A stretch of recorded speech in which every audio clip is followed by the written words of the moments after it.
Present. Councilmember Starbuck. Present. Councilmember Vega. Here. Mayor Pro Tem Gilda Cordova. Present. Mayor Janelle Osborne. Here. Mr. Malave, any report of portable action from closed session? Thank you, Mayor. City Council met in closed session to discuss the 3 items on the agenda. 1, city manager performance evaluation for goal setting. 3 items of significant exposure to litigation, and 1 initiation of litigation item. The council discussed all of these with staff, but no reportable action was taken. Thank you. I will now invite Pastor Dwayne Armstrong forward for the invocation and remain standing for the Pledge of Allegiance upon completion. Let's pray. Father, we thank you tonight for the freedoms we enjoy in this country, even for the opportunity we've had this day to participate in the elections and to be able to make decisions about the future for our city, for our state, and our nation. Pray, God, that you would help us to be faithful and wise in all that you've given to us, to invest and work in and work for this community that we love so much. So, God, we pray for our city council members tonight for this meeting. May your grace and your truth rest on us all, we pray. Amen. I pledge allegiance to the flag Of the United States of America and to the republic for which it stands, one nation, under God, indivisible, with liberty and justice for all.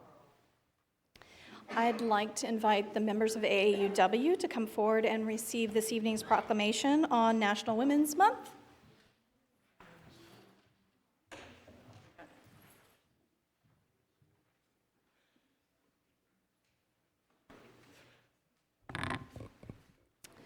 So this is celebrating National Women's History Month, whereas the month of March 2020 has been declared Women's History Month, and whereas American women of every race, class, and ethnic background have made historic contributions to the growth and strength of our nation in countless recorded and unrecorded ways, and whereas American women have played and continue to play critical economic, cultural, and social roles in every sphere of the life of the nation by constituting a significant portion of the labor force working inside and outside of the home, and whereas American women have played a unique role throughout the history of the nation by providing the majority of the volunteer labor force of the nation, and whereas American women were particularly important in the establishment of early charitable, philanthropic, and cultural institutions in our nation, and whereas despite these contributions, the role of American women in history has consistently been overlooked and undervalued in the literature, teaching, and study of American history. And whereas American women have been leaders not only in securing their own rights of suffrage and equal opportunity, but also in the abolitionist movement, the emancipation movement, the industrial labor movement, the civil rights movement, and other movements, especially the peace movement, which creates a more fair and just society for all. Now, therefore, I, Janelle Osborne, Mayor of the City of Lompoc, California, do hereby proclaim the month of March 2020 as Women's History Month. Thank you.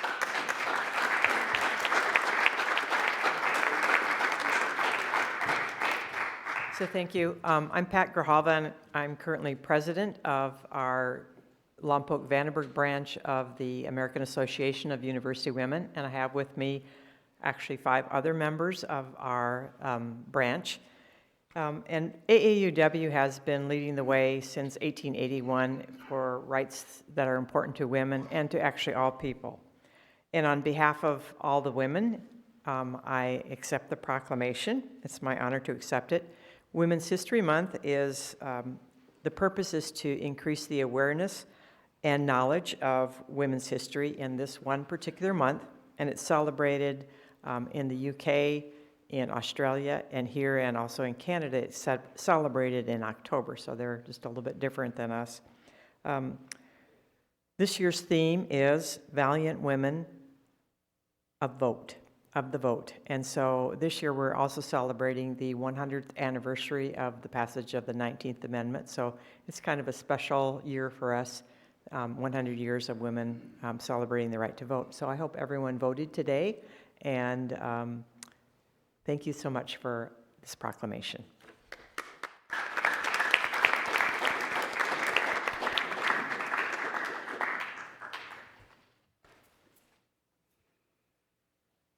Mr. Troop, City Manager report, please. Thank you, Mayor and Council. I have a few more tonight. So if you haven't heard, today's March 3rd, and if you haven't voted, please go do so now.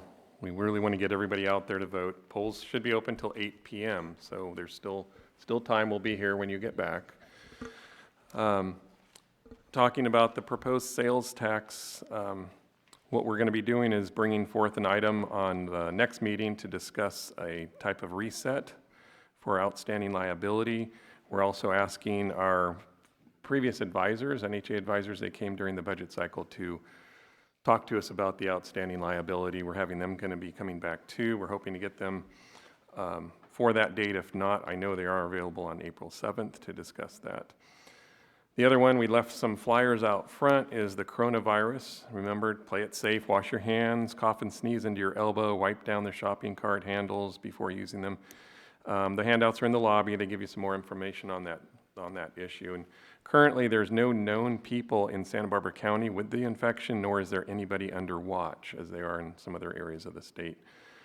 Just like during the heavy flu season, wash your hands, keep the hands away from your eyes, mouth, and use the hand sanitizer. If something does happen, we will post on the website immediately if something comes up about the infections beginning in this area.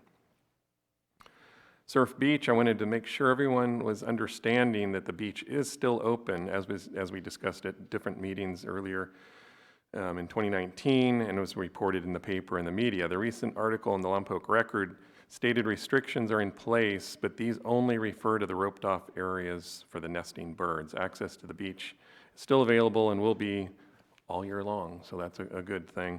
Just please be respectful of the nesting areas. They're roped off for a reason. But the beach is there for everyone to enjoy. Another good thing is cameras. The city now has 18 citywide cameras in operation, and we should have another 12 cameras up and running in the next 2 weeks.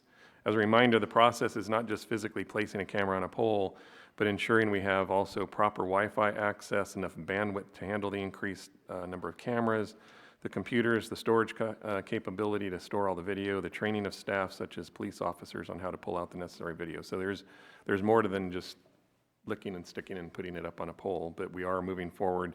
Our goal is to have between the 80 and 100 cameras functioning by year end. The utilities, broadband, and the police department are working as a team to ensure we move forward as efficiently and effectively as possible. So that was good news that we're definitely seeing progress going forward on the cameras throughout the city. The 17th annual Lompoc and Kiwanis Golf Tournament is going to be Friday, May 1st. This year's tournament sponsor is Kingsway Financial Advisor, and the platinum sponsor is the San Ynez Band of Chumash Indians. Another one I think is very exciting is we have new homes. If you go up to the Y, the first 4 homes on the La Purisma Summit Hills development are well underway. Exterior finishes on the buildings are nearing completion, and installation of interior wall finishes is currently underway. The next phase of construction is the actual finish phase, and that will begin soon. Finishes such as cabinetry, appliances, fixtures, flooring, painting, and landscaping will be completed during the final phase. And one more that's, if you go down to West Ocean and the Lompoc Community Health Center, the CHC, is currently in what we call the drying out phase, which includes the installation of roof tiles, doors, and windows in the building's exterior plaster finish.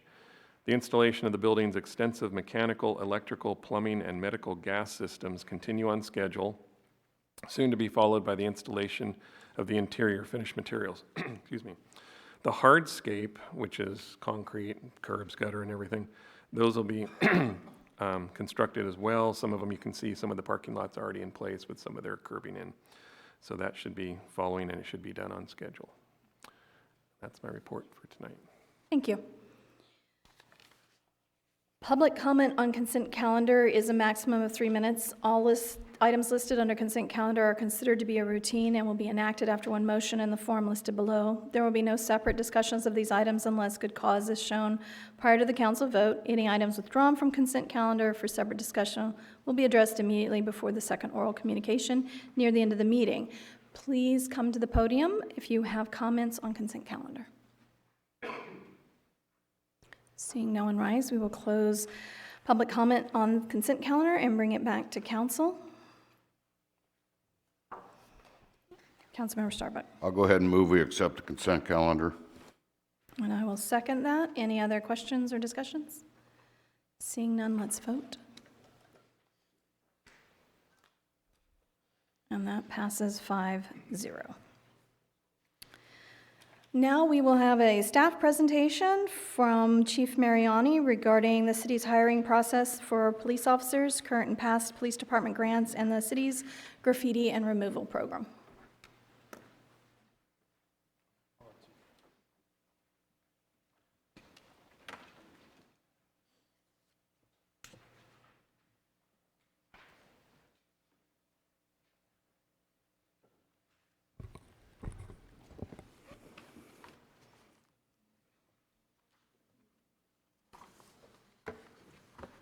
Good evening, Council. So I've prepared this presentation to talk a little bit about our grants and also our hiring and recruitment for the past year, because those were topics of concern. So I'll start off first with our grants. So this past year, these are some of the grants that we received. We received a grant from the Office of Emergency Management, and it's a 5-year grant. Every 5 years, we get to renew hardware and software for the 911 system. And so that was done a couple of months ago, and that was to the tune of $287,000. So after we expend this money, the next year it continues to build again for a 5-year cycle, at which time we have to renew all that software. And so that's the way it works. The money comes from a cell phone tax, and it's managed by the Office of Emergency Services, Cal OES. We also get a grant for traffic safety, and we've had this for years here in Lompoc. And we used to get a larger allocation when we had more staffing to conduct the operation. So they look at what you've done the past year, and then look at your traffic accidents, fatalities, and then they award you an amount to address traffic enforcement. So this year we received $30,000. We also get a yearly grant from Homeland Security, which is also managed by the county. There's a governing board, there's a scale depending on the size of the city and your needs, and you put in a request. And for this year we got $22,218. The grant from last year helped to pay for our security system that we just had installed about a month ago to be DOJ compliant.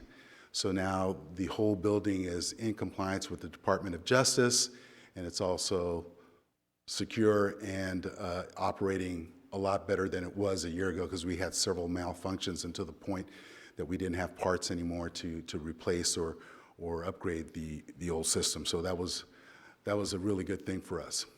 CalVIP, which is the California Violence Intervention Program, we got a grant for $14,373, which we also gave or share with the North County Rape Crisis Center. And it's really important because we get so many services from that agency, and it was a lack, and we felt that that was the best way to appropriate or allocate that money, which is a big service to us, not only for domestic violence, but for crimes against children as well. So that was much needed. I wish we could get more, but we were pleased to at least get that amount. We also have an ongoing program that we've had for quite some time, which is the Bulletproof Vest grant, and that's a matching grant. So there's a cycle for our bulletproof vests. So every so many years, we have to get new SWAT vests and patrol vests. So this year, the amount is lower because we didn't have to replace as many this year. So it came out to about $9,000 and change. They paid half, and then we paid the other half from our budget. Then we also have the Bureau of State Community Corrections for jail training, and they give us $2,700 for this coming year for training for our jailers. And that's really good because 2 of our jailers are new. We expect to hire another jailer within the next month to fill a vacancy. So that's going to be very beneficial to us.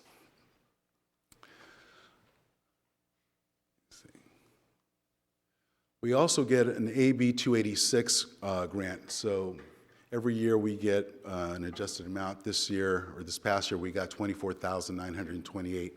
And that grant is for auto theft and auto investigations, so we appropriate that money for those kind of operations and equipment to address auto theft investigations.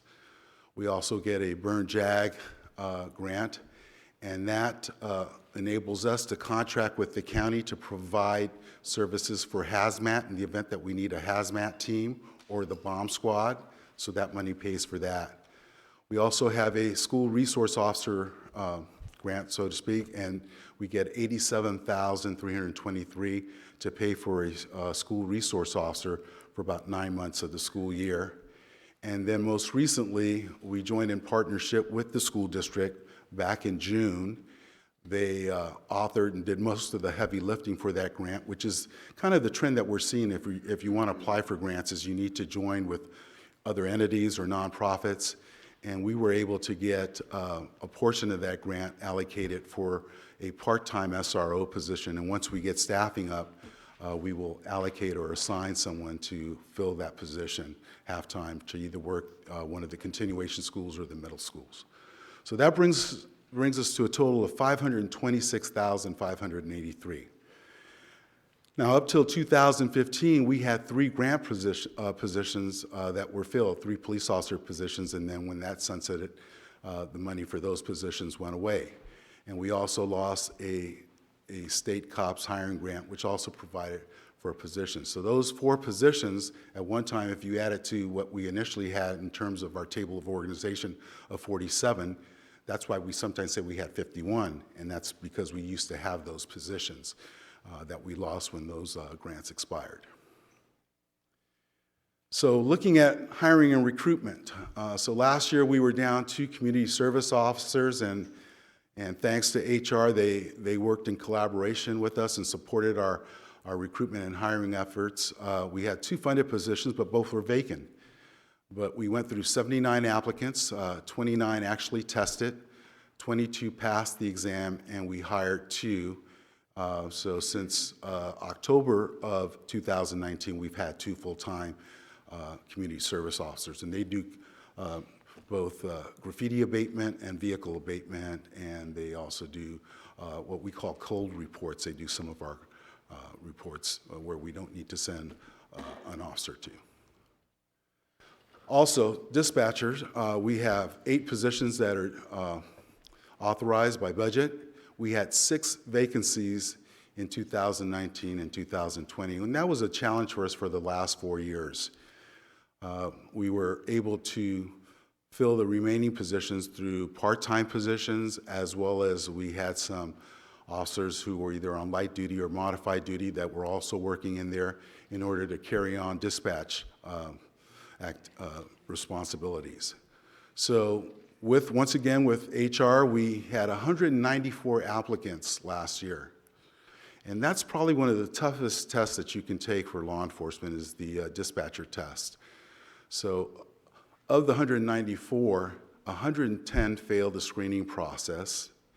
84 candidates were deemed eligible. 43 took the exam, 21 failed, and 22 passed. And ultimately, 6 positions were filled. So that tells you how special our dispatchers are. I mean, we go through quite a pool to find. And you know, one of the things when you look at the preliminary phase of hiring for dispatchers is that they have to turn in a typing certificate and meet certain things, and oftentimes candidates don't even qualify for that from the onset. And then they have to take Critical, which is a very difficult test for many people. So the people that pass that are quite exceptional. But we're fully staffed in dispatch now. We have 2 more that are completing training of those 6. So we're really on our way to recovery there. And the other thing I want to point out too is that when I got here, we had no bilingual dispatchers. And now of the 8, 3 of them are bilingual. So that's important, because oftentimes they would have to switch that call to a language bank. So I'm really pleased with that as well.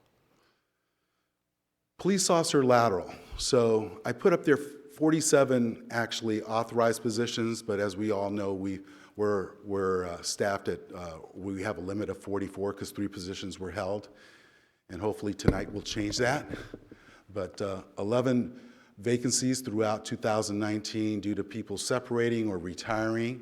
Once again, 3 frozen positions, which gave us an unauthorized capacity or limit of 44. So for Lateral police officers, these are folks that have a post certificate. More than likely, they've completed 2 years and are pretty much journeymen, so to speak, or journey people.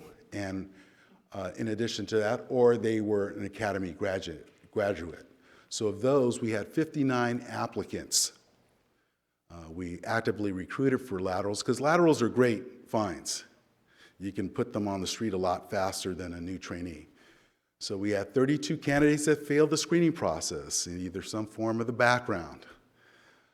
27 eligible candidates to take the physical agility test that they have to take.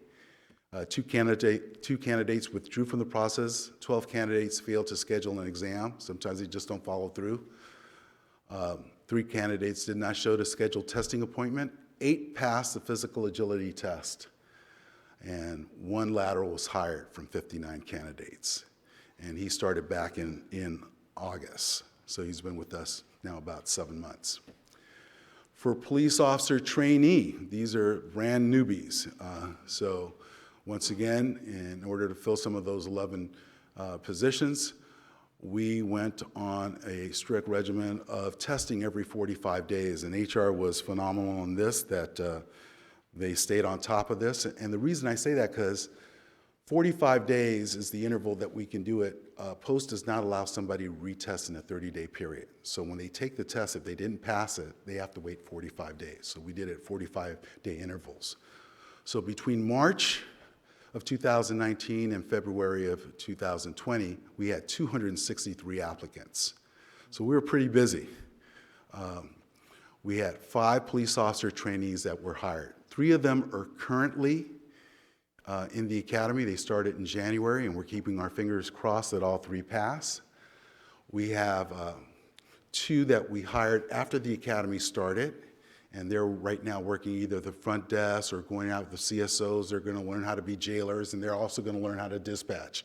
We're going to make them jacks of all trade, and we're also exposing them to all the learning domains so that when they go into the academy, they'll have that little head start. And so it's a good thing that we have those 2 trainees being exposed and getting that type of orientation and training. We have 2 vacancies remaining, and just this morning I was apprised that we have 2 backgrounds that are going to be completed by Friday, and we're hoping that those 2 candidates will receive conditional job offers, so we'll be up to our limit. The sad news is I had somebody resign last week that was about a 2-year plus employee, and I also got word that I'm going to lose one in April. But we still have other people in the hopper. We continue to test. We've had to contract for background services because the background investigator that I had, who was very, very efficient, we had to put him back in patrol. But once again, HR helped us out, and we have an agency that's doing really good work for us, and we have a really talented background investigator who's been pretty productive in getting the job done for us as well. And that's pretty much it. Any questions? So in having to return the officer who was doing the background checks back to patrol, what is the impact as far as the budget? I'm assuming it's an additional cost now that we're having to contract out. Usually on a background, you're looking at anywhere from $1,500 to $2,000 to do a background investigation. And the gentleman that I had before, over a 3-year period, did, I think, 180 backgrounds. So he's very talented. He's very talented as a detective. He's an experienced corporal. He went through background school and really did a great job for us. Councilmember Mosby.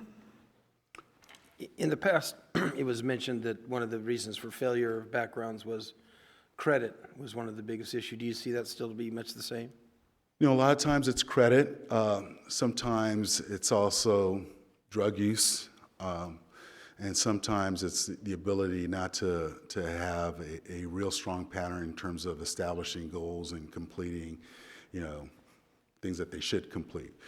Back when I was with LA, as I mentioned before, RAND gave us a grant, and we had a grant that provided for a study that was conducted by RAND. And they tell you that your ideal candidate lives within a 60-mile radius of your city, usually either has 2 years of college or 4 years in the military. And those seem to have more staying power or consistency in terms of being committed to your agency. So when I look at a lot of the folks that we've lost, we did recruit from outside. We've had people that came from Fresno and the Central Coast and down south, and they usually stay about 2 years and then they're gone. We have a lot of success with our local folks. And what's really unique about Lompoc is how many officers we have that are local. I mean, I've never worked anywhere where we have so many officers that grew up in the city and work here. So that's to our benefit. But once again, it is a challenge to hire folks. And we're not the only ones. I've mentioned this before. Everyone else is struggling to hire. We keep putting our best foot forward. And as I mentioned before, HR has been phenomenal in supporting us too. Gabe and his crew do a great job. Well, congrats on filling a lot of positions. I know it's been a battle for you, and I'm sure it'll cycle again, but good job where you are now. Thank you. Councilmember Cordova. Yeah, I'm pleased to see the numbers kind of turning around and us being able to fill those positions, which are much needed in the community. Going back to the community services officer, when I brought this particular item forward, my main concern at that time had been the graffiti abatement, and I know that there had been a plan before, there had been a program before, and for some reason, either it's not operating, or I was told by certain businesses that they're getting notices saying, hey, you need to clean this up and you need to pay for it. So being that you don't have vacancies in that particular, I think that's what I got from the report, that there was no vacancies, that there are 2 officers. Is that graffiti abatement program up and running? How do we get it back up and running? And how do we start tackling all the graffiti? It's just generating even more and more throughout our city. How do we control that? Well, I'm going to have Keith Quinlan from Solid Waste talk, but I'm just going to say a little bit about the process. So someone calls up and says, hey, my building was tagged. Usually what we try to do is within 7 days, we give them notice that, hey, if we observed it, hey, your building was tagged, you've got to get that address, and they have 10 days to respond. But if it's on a public street or public property or city property, we will take care of that. So I'll let Keith talk a little bit more about that. Good evening, Honorable Mayor, Council members, Keith Quinlan with the Solid Waste Division. Graffiti abatement is handled or operated through the Solid Waste Division in conjunction with PD and the CSOs. We have one part-time employee that works 19 hours a week that goes out to abate graffiti.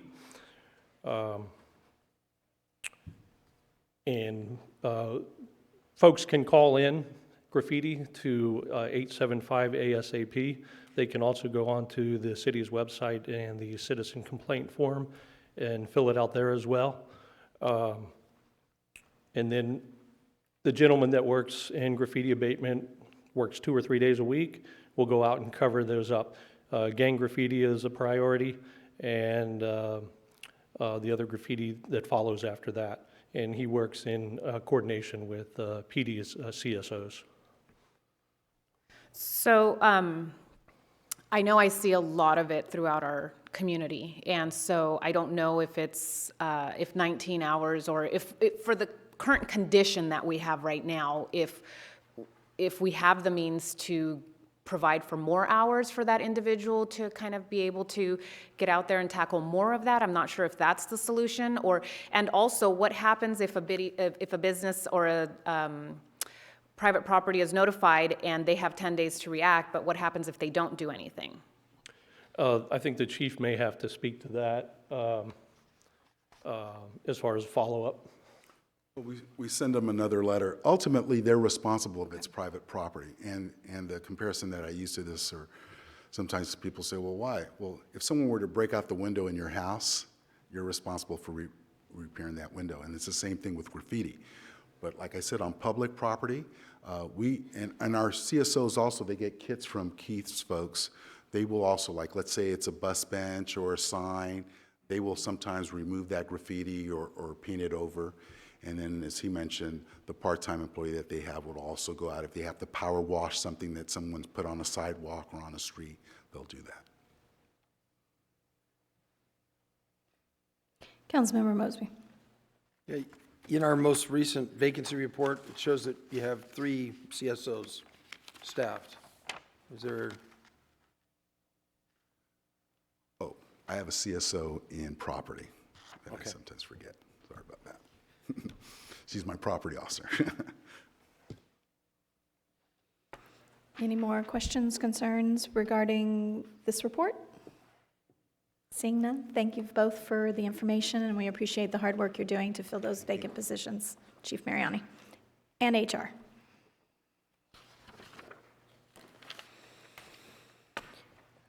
Now we'll open the floor for oral communications regarding city matters that are either not on the agenda, or if you cannot stay for later agenda items, you have 3 minutes to speak to city matter not listed on the agenda. Seeing no one rise, we will close oral communications and bring it back to the agenda. The next item is appointments, and we have appointments available for the Library, Human Service Commission, and the Youth Commission. The first one we'll address is the Human Service Commission. There's one position available that ends 12/20/22, and that is Councilmember Starbucks. Councilmember Starbuck. So I'd like to nominate Pamela Kimlinger for the Human Services Commission. And I will give you a second for that. Any other questions or concerns? Seeing none, let's vote. And that passes 5-0. The Library Commission has 2 at-large positions that end 1/2023. We currently have a single applicant, Molly Gerald, who has served and was our prior public librarian director. So, Councilmember Cordova. I will nominate Molly Gerald to fill that position. I'll second. It's been moved and seconded. Any other discussions? Seeing none, let's vote.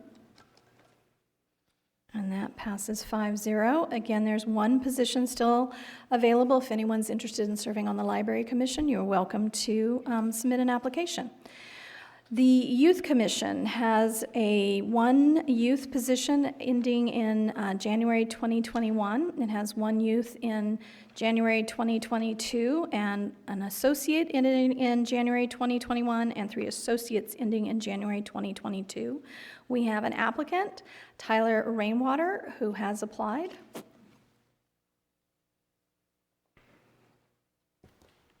Councilmember Starbuck. Since he's over 18, what position is he going to take, or should we nominate him to associate term or a 3 associate term? Which one?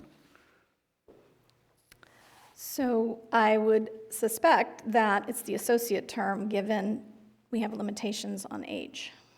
Right, so it would be 2021, 1 associate term. I will go ahead and nominate Tyler Rainwater for the 1 term.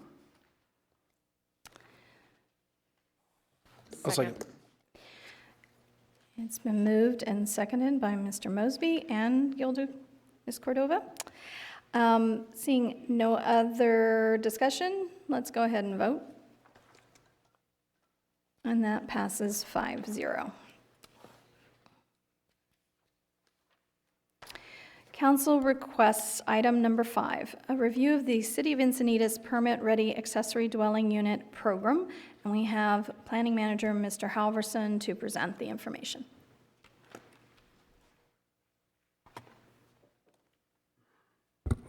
Mayor, members of the council, I would like to give a short presentation on this request. The city has looked at the city of Encinitas, which is in San Diego County, because this is a city that has developed a permit-ready ADU program. So we're going to give a summary of the program they came up with, kind of give you our existing conditions of where we're at and with staffing, and talk about costs, et cetera. So just to give some of these slides, I'm not going to read everything. I don't always, it gets a little long-winded, but as we know, ADUs were passed in 2016. Then in December of 2017, we had 18 ADU permits and 6 completed. The ADUs have really not taken off as much as we thought here in Lompoc. Other cities might be a little bit different, but there's still a lot of costs. Of course, even more flexibility starting January 1 this year of 2020, make the regulations more flexible. And so far since January, we've had 2 permits issued for ADUs.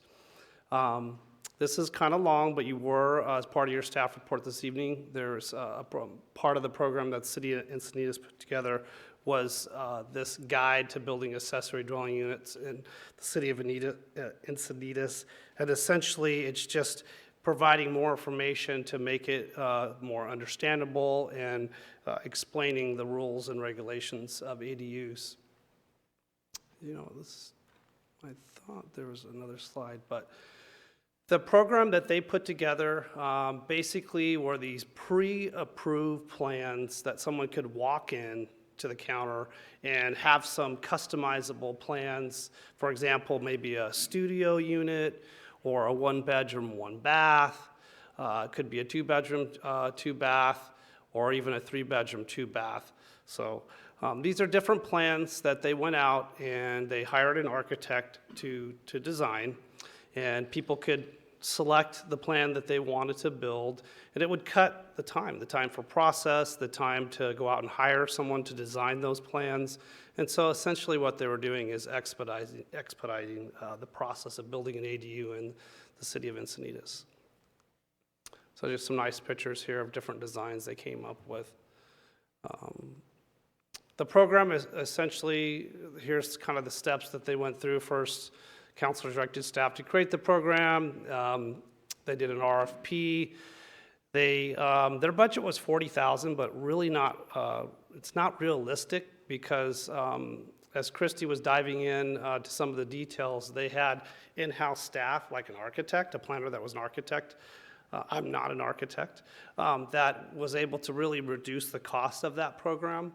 Also, after they did the RFP, they selected a company and they finalized a contract with an architectural firm. They did a release, and then they had the final version of the program posted to their website. Again, the cost was about $40,000. It was discounted for the reason that they had in-house staff that could really do things that they didn't have to go out and hire other staff to do. Other things were handled, by the staff that normally would not need to be done. Encinitas staff planner, licensed architect, as I mentioned, and then they had the building official, fire marshal, engineer, and an additional planner in order to provide support to that program.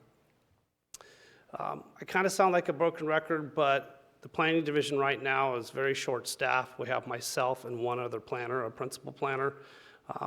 We don't have the staffing right now to take on that program, so what would end up happening is we would need to hire additional planning staff to do that, to manage, to also provide the support for that program. The building division, we have a building official and a building inspector that's vacant and a plans examiner that's vacant. Of course, we have a contract plans examiner right now, but that's not a full-time staff. She's in the office 2 times a week. So again, no capacity to do this type of project without outsourcing until vacant positions are filled with qualified, experienced staff. We did get a grant that we were just notified last week. That's the SB2 planning grant. That's $160,000. But really that amount was intended when we applied for it to do amendments to the general plan, the zoning code, and the housing element in order to, as we probably remember, SB2 grant is supposed to help cities accelerate housing by, digging into their codes, the general plans, even their, parts of their housing element in order to streamline and make it more, expedite the construction of housing. So in short, really what we're asking tonight is, should the City Council desire to create the permit-ready ADU program, we would need to, planning division staff would have to consult with an outside consultant and return to City Council to request funding for such program development. Other than that, that includes a short presentation of the permit-ready ADU program that the city of Encinitas had, or has. And if you have any questions, I'm available at this time.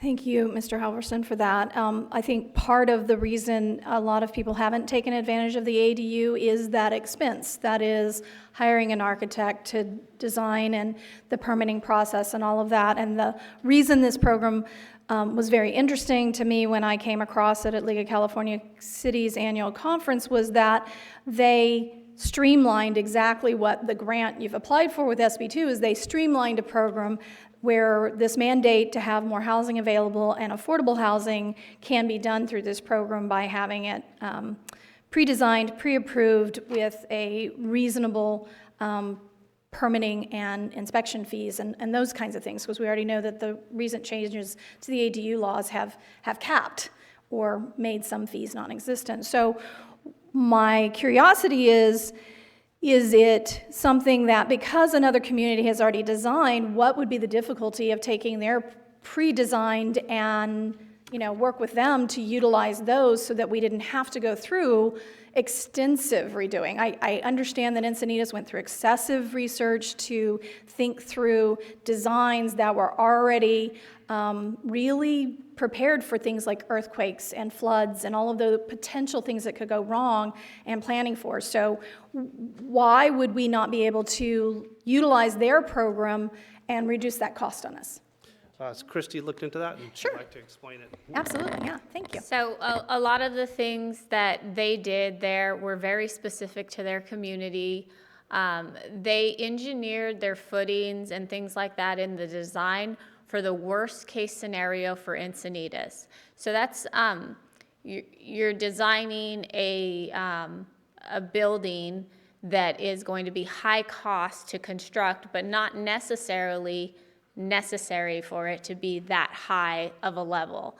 So in the end, I asked the straight question. I was like, hey, how do I get your plans? How do I get your architectural drawings? And I just use them here in Lompoc. And they said they would not do that, and they would not recommend that because we are very different communities. We have different architectural design guidelines. It's just, it should be done by local architects that know your community and understand and have worked with the planning and building divisions. The other component was this program was put together and designed by their in-house team. They had a much larger team. Not to say that our planning team is not as specialized, but they had, architects. They have, people that can do some of that specialized work that typically we have to go out and contract out for. Could this program be created for Lompoc? Yes. Would it be an amazing program for Lompoc? Yes. It's just going to cost us some money to do it. So we were thinking, okay, well, we could use a component of this grant funds that we got because it is assisting to accelerate additional units in Lompoc and accelerate the construction of additional units in Lompoc. It's just going to take a bit of time given our limited resources in-house, because even if we go out for a consultant, we still have to coordinate. I only have Brian and Greg. It's going to be very challenging to go through the process of getting somebody to come on board, and then that person is going to have to meet with all those key players of our development team to understand what it's going to take. We talk about soils engineers or soils reports all the time. I've spoken with the building official. He says there could be some flexibility in not requiring a soils report if it's in an area where, a unit was built here and now we're just talking about adding on to that unit. So there are a lot of, different facets that we have to really evaluate to make sure we have a program that's going to work for the city. One of the things that the planner who developed the program in Encinitas mentioned to me was that the architectural team that came in and, bid it super low, they'd been working with the city for multiple years already. They were already part of this big group, knowing that a lot of these state laws and a lot of this legislation and kind of stripping of planning oversight was coming down. And I'm sure they benefited somehow on another side, but they wanted to do this for that community. So they took a significant cut in their fee in order to make it happen. So Encinitas' program is amazing, but it's very unique to them. I looked at a few other jurisdictions that are doing similar things, also amazing, also specific to those communities and their design guidelines, their zoning codes, their general plans. But again, much higher costs because they're having to pull in these very special, unique groups or unique members of the groups to help devise the program. So we would love to see something like this. We would love to see more ADUs and kind of add to the production of units, and as the state really wants us to do. Again, though, it's going to be an investment in order to make it happen. Thank you so much for that explanation and clarity. For those that thought, like well, why can't we just? It's really helpful to understand, and it also potentially puts that out to the community that if there are individuals that would like to see this happen, and maybe you're an architect, or maybe you're going to school to become an architect. There are lots of programs at Cal Poly.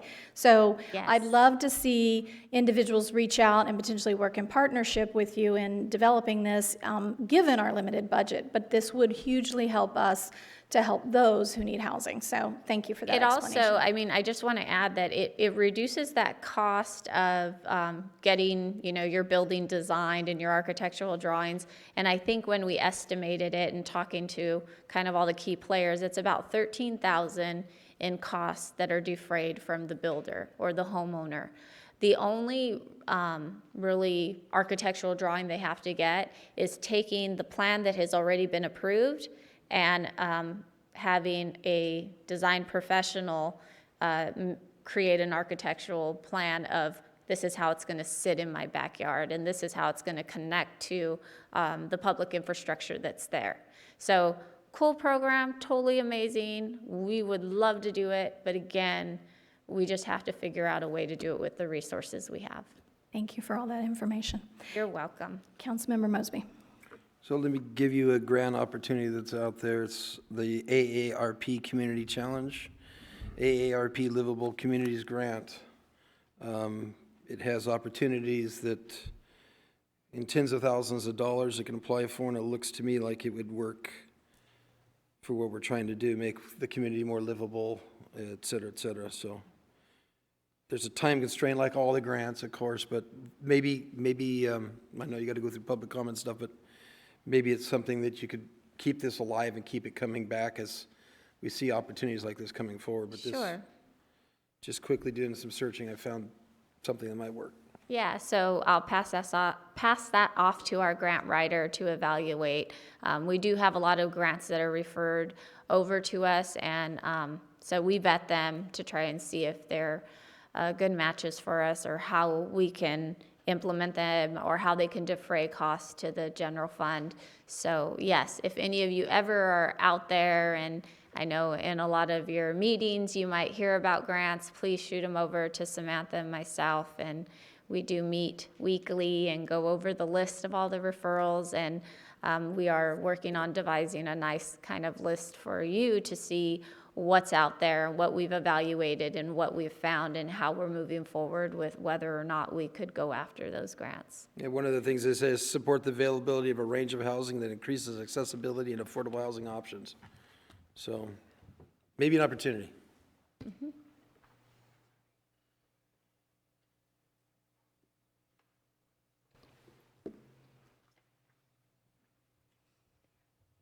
Councilmember Cordova. So out of the grant that now has been awarded to the city for the $160,000, how much of that is going to be carved away or I guess kind of allocated for that, being that it does mention in the staff report that, your hope was to use it towards the city's general plan and zoning code as well as, you know. So is there an amount that we can at least set aside to start having something to work towards this? We, right now, what we stated in that grant application was that we were going to work to devise policies that would encourage more housing development, accelerate housing development.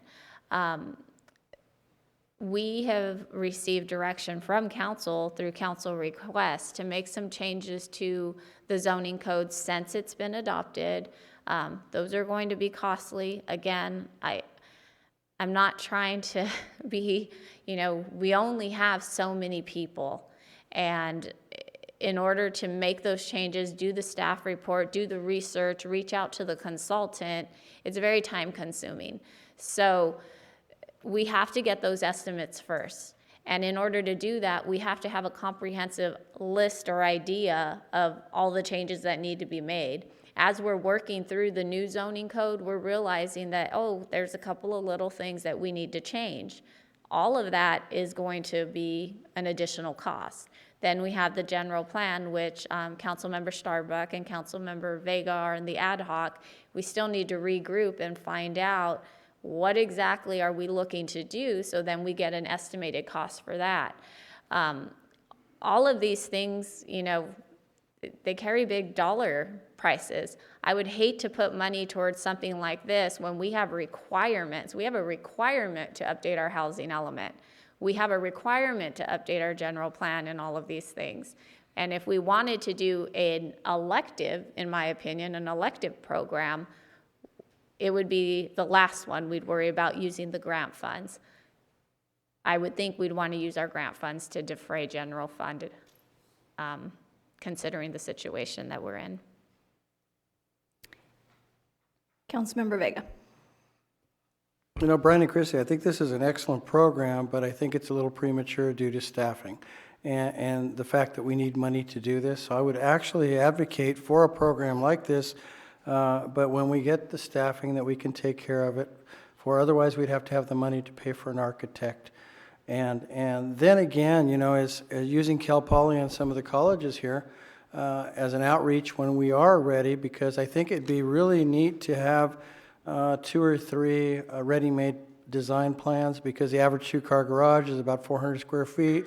We already know we have an envelope of 750 square feet or below so it won't trigger the impact fees or the park fees or whatever. So I think one of the things that we would probably look at, if we had ready-made plans, one of the things that people might not realize that there's going to be a time frame. They're not going to be good all the time. So once everything gets outdated, so will the plan. So there's going to be another expense unless you have additional expenses that are going to require updating those plans to meet current building code. We're running into that all the time with people wanting to backtrack and say 2016 code doesn't apply to 2020, regardless of the thing. So I think that probably looking back, if there's a cost, there should be some sort of a cost recovery. If someone's going to save $13,000 on recovery, I think the city should have some sort of a fee within the time limits to say, hey, if you want one of our ready-made that falls within your envelope, there may be a charge for this, and I'm not sure how the city would feel about that. You know, actually looking for cost recovery on some of that, some portion of it. I'm not sure if the architects would cry wolf on that, the city making money, but they're already getting paid for their work, because generally, I'm not sure if Brian or Christy, you can answer this, how long does the zoning code last before it's updated or it gets outdated, okay? So how long would the plans be good for? So Encinitas is going through this right now, because if you look at the timeline of when they approved their program, they were right on the cusp of the new building code. So I think building code is every 3 years. I could be mistaken and misspeaking. Yes? 3? So building code is every 3 years. So you're getting plans written up based on the current building code. So when it changes, you either, through your contractual agreement with that architect, you agree that, okay, you're going to update it in year 4 based on the new building code, and you're going to give me all new plans. That's kind of costly. So you can negotiate that up front. I think one of the things that was on one of the slides where we talk about the process of development that Encinitas shared, they said the greatest amount of time they spent on this development was finalizing that contract with the architectural firm. There was a lot of discussion about, I don't know if you call it branding, but that architectural firm owned those, all of those plans, and they didn't want to release them. So there was a back and forth kind of with the city, because the city was like, no, we want them. We want to own those plans, which they do. So I also threw that out there. I said, hey, well, will you sell them to us? And they said no. I guess the thing that would throw me off a little bit, I see with the plans that they could be outdated, but what if you had a prefab house, okay? Say if you had little prefab buildings, I'm just asking a question here, that what would they do? Okay, say you have a little, and you're selling these things that can go in your backyard and they're already pre-approved for ADUs, so they don't sell for 3 years. You get it, what I'm saying? It's like a car, and can they be outdated, or how would we do that? Because I'm sure there's other people with the shipping containers. You know, you can see that people are being pretty creative with those in some areas. So it's a bit of a convoluted question. I do not pretend to be an expert in the building code, but it's my understanding as far as planning and ADUs, you can't sell them unless you're a nonprofit. So if you, as a homeowner, want to build an ADU, you're either going to rent it to somebody, or I guess you would live in it and rent your other unit, but you can't sell them unless you're, so the selling part of it, it doesn't apply to the ADU units, but you can rent them out. As far as prefab units, we've kind of gone back and forth with that with the building department, because with all of the new changes to the building code, there are some things that apply to the prefab, and it kind of goes back and forth on definition. Some people call them modular units, some people call them mobile homes, and there's a lot of kind of discussion in trying to figure out what applies to which ones. So fire could potentially chime in on, you know, fire sprinklers. All new residential construction I think, requires fire sprinklers now. But I don't have my building official here to chime in more, but. No, thank you. And I think it's premature without the staffing, and we have to do some more research and stuff, but thank you for your answers. Yeah. Councilmember Mosby. How successful is this in Encinitas? In Encinitas, it's booming. And one of the things I want to just kind of point out is the demographics of Encinitas. They're getting amazing amounts of rental income. So, and they have much higher income base of their population, so they have a little bit more disposable income to construct a unit. We still are looking at, I want to say between, was it 200 and 300 costs per square feet? I was talking to one of our building people recently for construction. So just because we're getting you, you know, kind of push through the process a little faster, so you're saving time, and we're saving you about $13,000, you still have to pay the contractor to build the thing.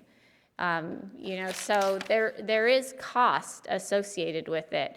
So, I mean, I think everybody here knows that we're predominantly a disadvantaged community, and I don't know how many of our members of the population have that kind of disposable income to build an ADU. They can do it now, but more than likely they'd have to find some sort of financing to do it. Encinitas, it's going off over there, but I think a key thing to look at with what's happening here with our ADUs is the amount of production with the stripping of the regulation on it. We're still not booming with our production. So it was 18 permitted ADUs since December 2017, and of those, 6 units have been completed.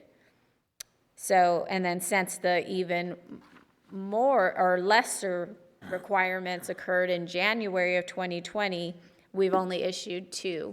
Of course, we're not that far into 2020, so, but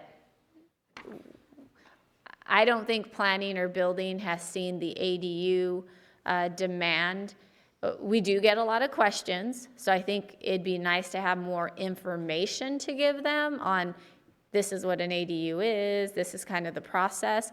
But again, for Lompoc, I think it needs to be a much different type of approach. The people who are coming in and asking questions are asking about garage conversions to make an ADU. Encinitas is building those beautiful little units. Our community isn't really asking to build a second separate unit. They're asking, how do I convert my garage? And that'd be cool. I mean, hey, if we had plans on this is how you convert a garage and here's kind of the general stuff about it, be kind of cool. But again, we have to kind of all get together, evaluate everything, look at all of the, I guess, problems that could occur, and we have to have an RFP would have to occur, because I'm sure there's a lot of architects out there who would want to say, hey, pick me. I want to design them all. I want to get a little piece of the pie, and then negotiating the fee on it. They could say, I want X amount of dollars per ADU that uses my plans. So there's a lot to discuss. But tonight, we just wanted to give you an overview of what Encinitas did, and the fact that a lot of other communities are doing these things, but they are definitely gearing them towards their communities specifically. Go ahead. I just wanted to add one thing is with the new laws effective January 1st, 2020, before the state said, well, if you want to do a junior accessory dwelling unit, then you can go ahead and develop an ordinance. Now they're saying you have to allow the junior accessory unit. I think, but just a prediction, that might be a little more popular in Lompoc, because what the junior is it's within the house, and you don't have to have a separate kitchen facility if you don't want to. It doesn't have to have a separate entry.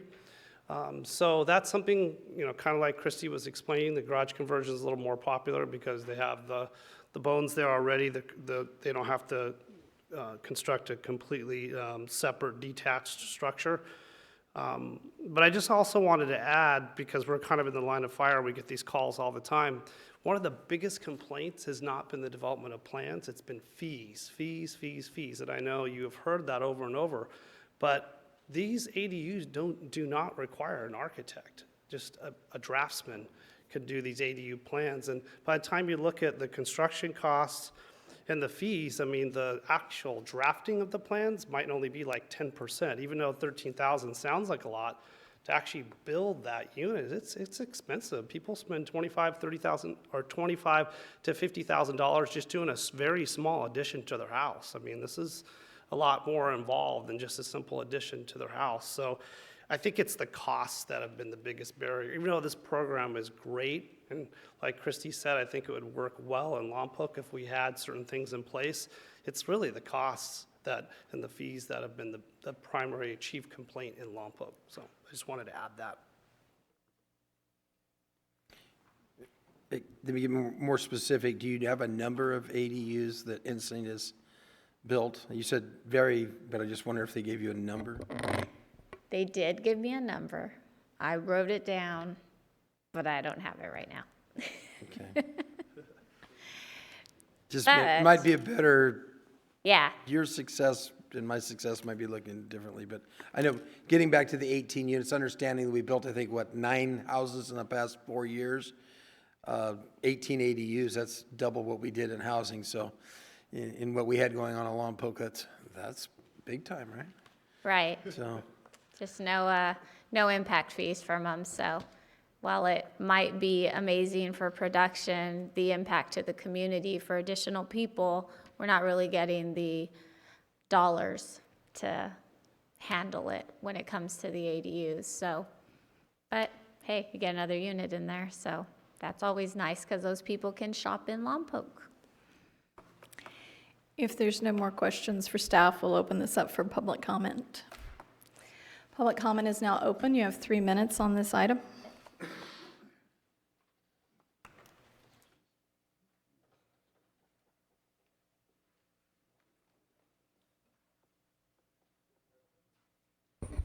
Good evening, Council. John Lynn, Lompoc resident. I want to share some good news with you. Barber Builders here in Lompoc is building modular structures in Connex containers, and they are at this very moment developing a one-bedroom unit and a studio unit for a company in Los Angeles, and they will be building them here in Lompoc, and they will be available here. And a modular unit, the construction of it is governed by the state of California, not by the local building department. It's basically like constructing a trailer house. And then the city is responsible for inspecting the foundation that it sits on, so the block perimeter. If you want to learn a little bit about that, you can talk to Bernie Fetterman. That's how they built their fellowship hall next to the church. So that's on the horizon here, and we'll make an accessory dwelling unit in Lompoc much more affordable, way below that $200 a square foot. And we're doing it here. Thank you. Thank you.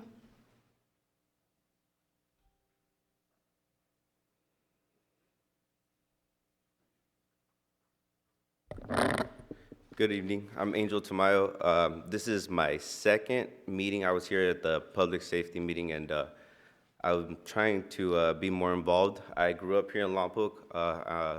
I've been here 27 years.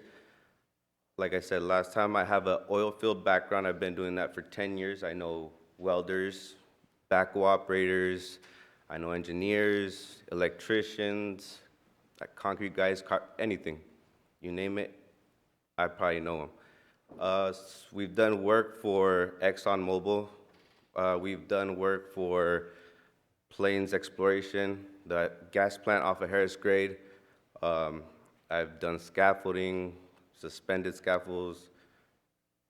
I've done several things. I want to help my community, whether it be painting, graffiti, or building houses. I'm pursuing my own business, construction business. That's in the works right now. It's actually Tamayo Builds. So you guys might be seeing me around doing some stuff. If I can help, let me know. I'd love to help. I can build a team and do it at a low cost. So, Angel Tamayo. Thank you.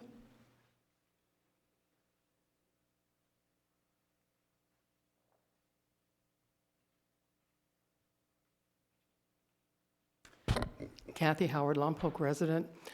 I'm not sure if there's an advantage or not, but there are any number of illegal ADUs in Lompoc, and is there a way to convert them to legal ones, and is there a reason to do that? I know of 2 at least, and if I know of 2, I'm sure there are a bunch of them I don't know. Thanks. Thank you.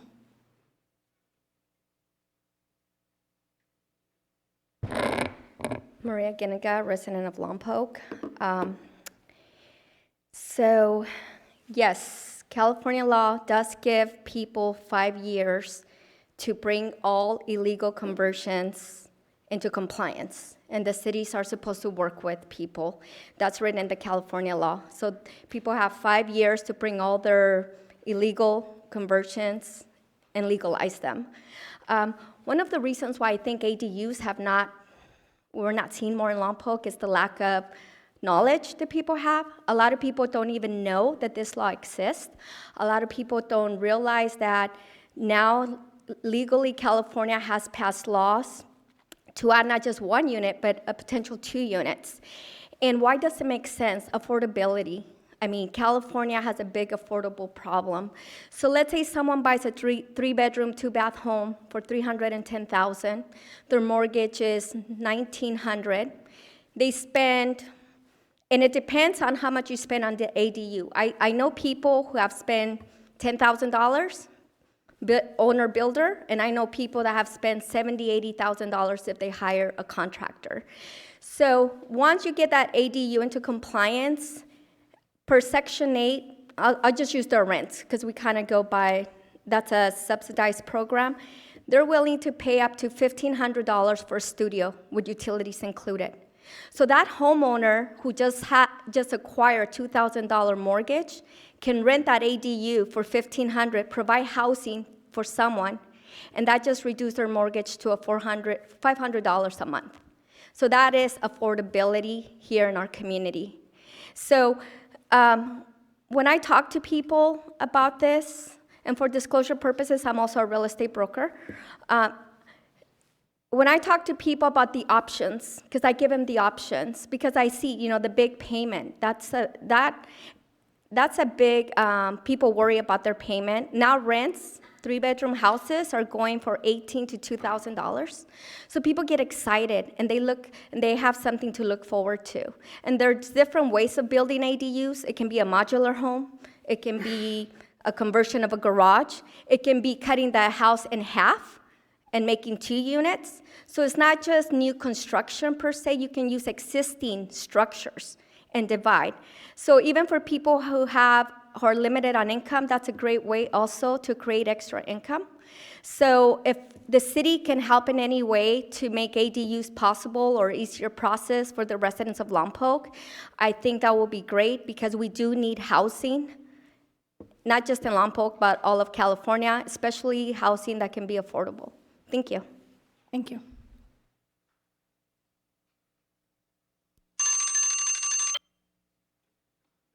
Seeing no one else rise, we'll close public comment on this item.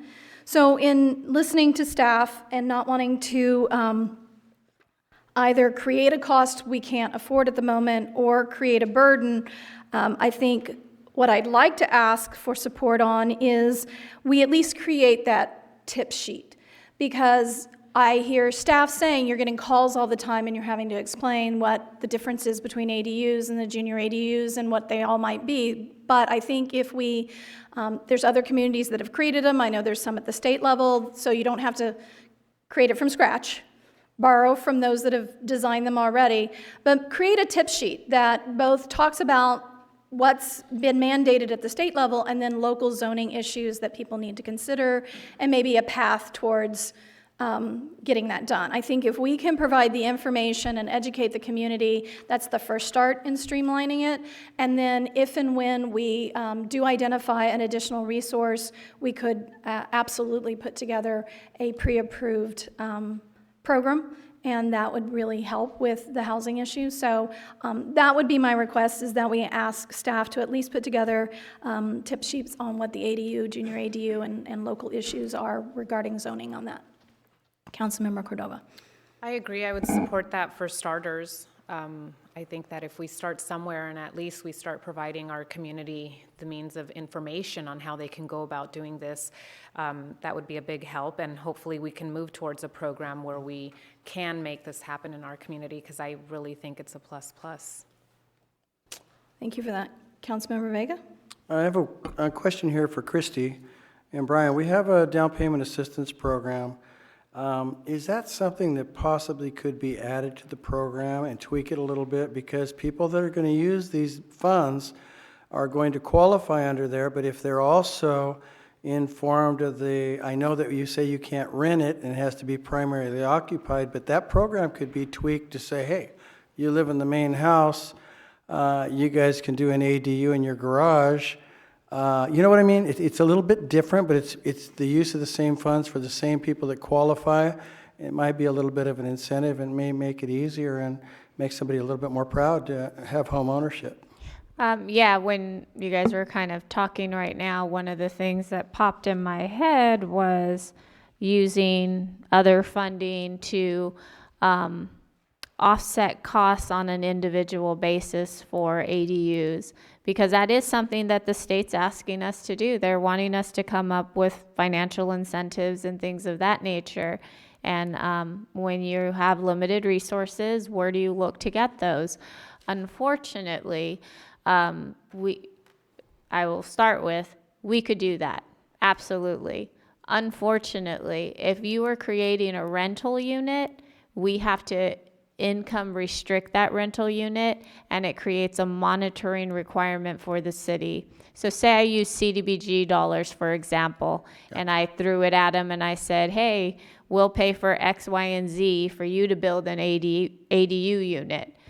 Now you can only rent it to very low income or low income people, and I need to go out and inspect that unit for habitability, in my big old report we do annually. And in addition to that, we have to income certify that tenant on an initial occupancy and then on an annual basis, and ensure that that property owner is not exceeding affordable rents for that second unit. Because I believe the way the new ADU law is, it doesn't have to be owner occupied. They can rent them out. That's correct. It does I not- got you. that's And not I think required. the other caveat that we could do is, instead of you going out there and monitoring, it would be kind of like if it was a Section 8, which I understand you guys still monitor Section 8, kind of, sort of, but they're an entity also that does their own inspections. They do a lot to take some of that from you, because I would hate to have their privacy invaded. So maybe there's a couple of things we could put our minds on and see if there's a way of doing it, because there may be some people that just don't quite qualify, but if they had an ADU and they have that income, we're actually helping affordable people that need that affordable housing. We're still doing what we're supposed to be doing by helping someone that normally couldn't qualify because they have to have a first mortgage and then they have the silent second from the city. So we're still accomplishing the same goals by providing the dream for people. So I think we just need to think about outside the box a little bit to see what we can do that won't impact your department. So thank you. So we have a motion and a second to create an informational sheet regarding ADUs and junior ADUs and some of the local specific zoning issues. It's been seconded. Any other questions or concerns before we vote? Seeing none, let's vote. And that passes 5-0. The next agenda item is report on enforcement of Lompoc Municipal Code relating to scavenging in solid waste containers. And Mr. Troop, our city manager, will be making that presentation. Thank you, Mayor and Council. So this report did come as a council request, and what I did is I looked at it from the point of view as theft of city property. And, oops, sorry for that. So the Lompoc Municipal Code states it's unlawful for a person to remove any trash, anything that goes into a dumpster, a receptacle of any kind that's out for pickup on a private property, a city-owned trash can, any of those types of things. Once it goes in a trash can, it's city property at that point. There's actually a fine structure in the ordinance such that there is a $100 fine for the first offense if you're cited for dumpster diving, $200 for a second, and then a fine of $500 for any additional offense. And that would be paid, if you get to the court with that. So I did ask staff. Staff reached out to different agencies to see how others might be handling the situation. They did reach out. It's in the actually staff report, but no other cities are citing currently for scavenging. No city uses the police for the enforcement. However, the cities that possibly enforce the different codes, they use code enforcement officers instead. As an example, Santa Maria's code enforcement officer, if they do see someone in a trash can and they're driving by, say, to going somewhere else, they'll actually stop. And what they do is they have a handout and they try to inform and educate the person doing the dumpster diving is, it's city property, it's not, legal. There's health risks, involved from cutting yourself to catching something. So it's really an educational point at that point. They don't hand out a citation or anything. The other one, I was talking with our police chief about this report, and he'd mentioned that someone who might be cited for scavenging in today's world might likely have the judge throw the case out, may not even get to the courtroom at that point, given all the homeless issues that are going on, a lot of those things that people get taken to court for, they don't prosecute them in any way. In terms of recycling, theft was an issue, but today's world, recycling is actually a cost to the city. About 2 years ago, when China stopped accepting, they're the big player, they stopped accepting recycling from US in one country, it's now a cost item. So in a sense, the more that's taken out reduces our cost, albeit it's very, very small couple cans and bottles here and there. But that was something I didn't realize had happened to that extent. I thought we were still getting a little bit of revenue stream, but now it's turned into a cost for us to take the recycling out. If a city was to follow what other cities are doing now, then a code enforcement officer would need to be reinstated in order to attempt or limit this or stop scavenging. This would entail the salary and the operational ancillary costs, such as a truck, other radios and equipment they might have. That's, basically the update on that one. I'm here, police chief's here, Christie's here, and I think Keith, our solid waste manager, is still here too. So we can answer any questions. Councilmember Mosby. Yeah, first of all, let me thank you for bringing this forward. This is a council request I made October 21st, 2015. So 4.5 years ago to get this forward, and it actually fell off here not too long ago, and I had to talk to the city attorney to get back on. And first seeing what was happening, and if maybe you guys could put how it looks on the internet for our city for this code, what it's under. It's Title 8. It's our health and safety component.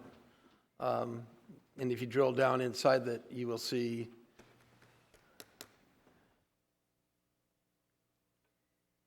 garbage and refuse in general,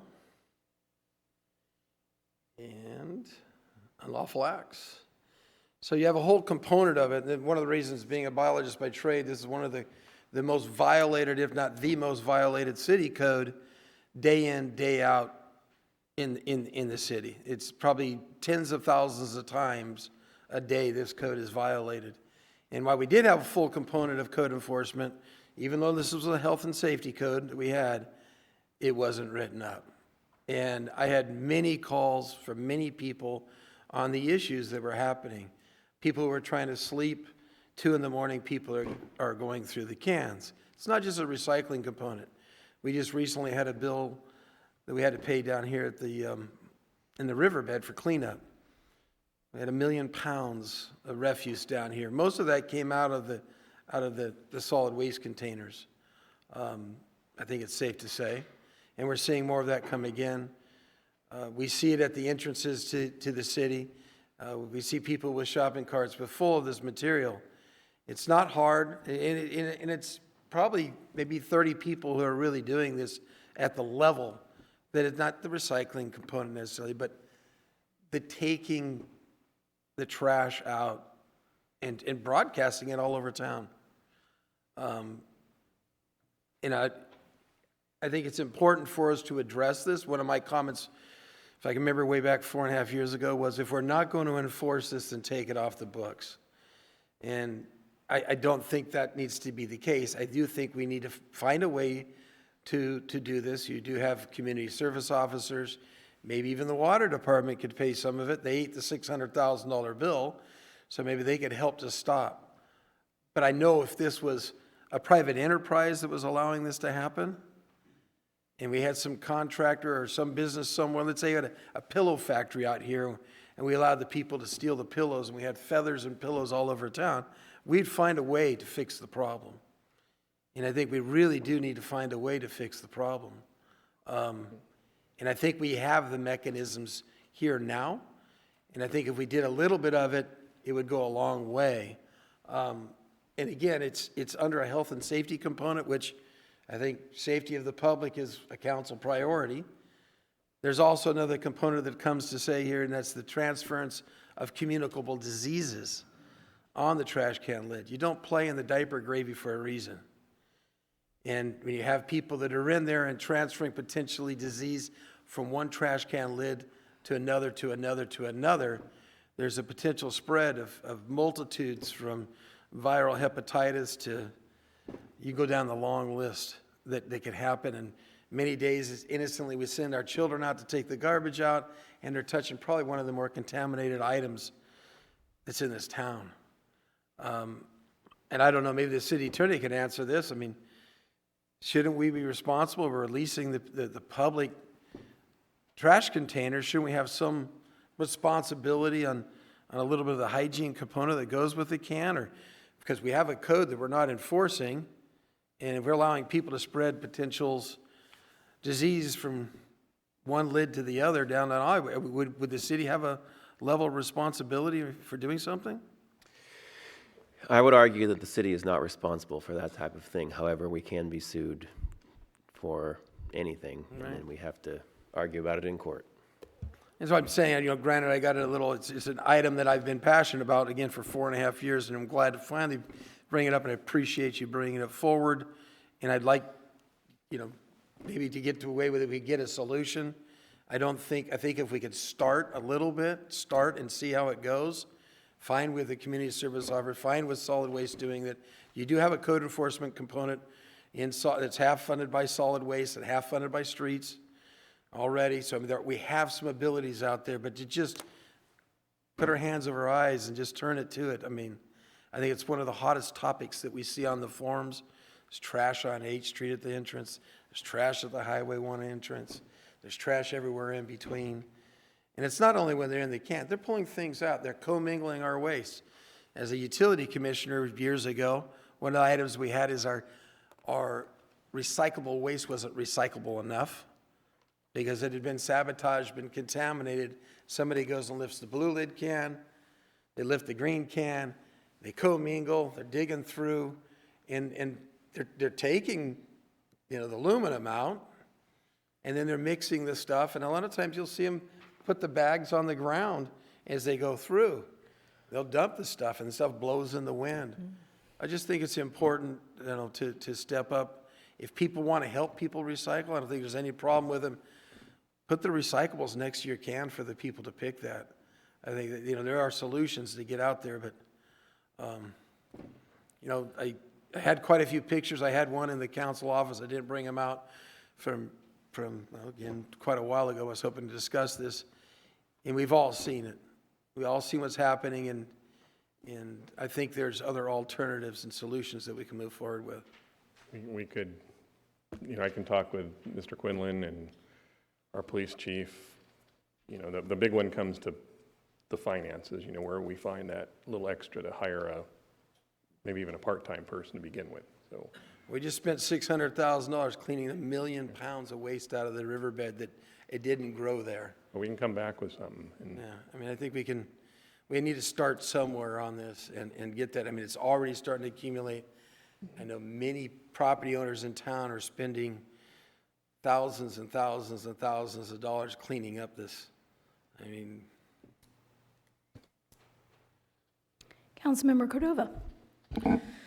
So, correct, in the staff report, it does state that the sanitation department does have a code enforcement officer. Is that something that maybe we could add a second position or a part-time position within that department to be able to kind of do that, since it does have to do with sanitation and prevention thereof? I don't know. That's where, if I was going to place it anywhere, that would be the place I would want to put it. Not in the police department or the water, but rather because it is related to the sanitation. Councilmember Vega. Hey, Jim, is there any, we probably don't have any research on this, on where we purchase our cans, or if any cities are asking for additional labeling on their cans to help us. At least we're noticing people to say, hey, you're not supposed to do this. It's something, yes, without code enforcement, without having enough staff to do everything, I get it, but I'm just not sure if these people will read it and note it, but at least I don't know, some sort of a deterrent, I guess I'm looking for, other than having someone go around and write tickets for people digging in the trash, and they might be recyclers, because there are people, even though the city's not making money, some people are over there at the recycle, even though recycling is not cost effective at this time on a larger scale. Yeah, I can talk with Keith. The problem is it would be a long period of time, because you're going to be cycling out a trash can. I've had mine, so once you get a new one, we could do something. I don't know if Keith's some sort of movement, I think, even though it's not a blanket fix, but just to show good faith that we're trying, you know what I mean? It doesn't clean up the problem, but as we purchase cans, I bet you these people there are probably other cities that have something on there. They can, they more or less, it into the side. It may not stop the problem, but it references Councilman Mosby saying, hey, we note it, if you ever had to do something and call somebody on it, you would have some meat on the bone there. But thanks. Councilmember Mosby. So a question I was thinking about, who owns the trash when it gets in the trash can? Once it's in the trash can, the city. That's Okay, right. so it's city-owned material that somebody's taking, and then could the city be responsible if that material's taken out of that can? If the city owns it, and then it's being displaced and put in other places, is the city responsible? It's city-owned material.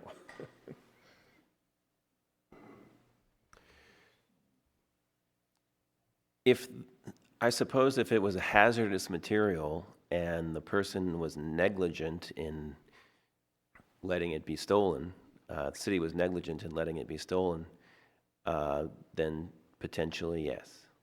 So if we have a code up here and we're not enforcing it, is the city responsible for the material being taken out and displaced somewhere else throughout the town? I think that's when you get into some of the government code immunities that provide cities specific exemptions for any negligence that the city does that is within its governmental authority. So removing trash. I'm not trying to trip us up. I don't want us, but I'm just thinking there, even if legal-wise. I'm just saying if it was a private citizen that negligently put something hazardous somewhere and it was stolen and it caused an injury, yes, then they could be liable. But there are specific protections in state law for cities. And I'm just thinking, I mean, we have to have some layer of the city needs to have some layer of responsibility with the amount of material. I know we did in the river bottom. We had a significant layer of responsibility down there. So. And the one quick one, I believe, Jeff, correct me, is when the trash goes in the can, if I have it behind my gate, it's still mine. As soon as I move that trash can and pop it on the street to be picked up, then it's the city's. One of the problems when they shifted can size and a lot of the alleys, we had the built-in, people used to use the smaller cans. We went to the big cans, they don't fit in there.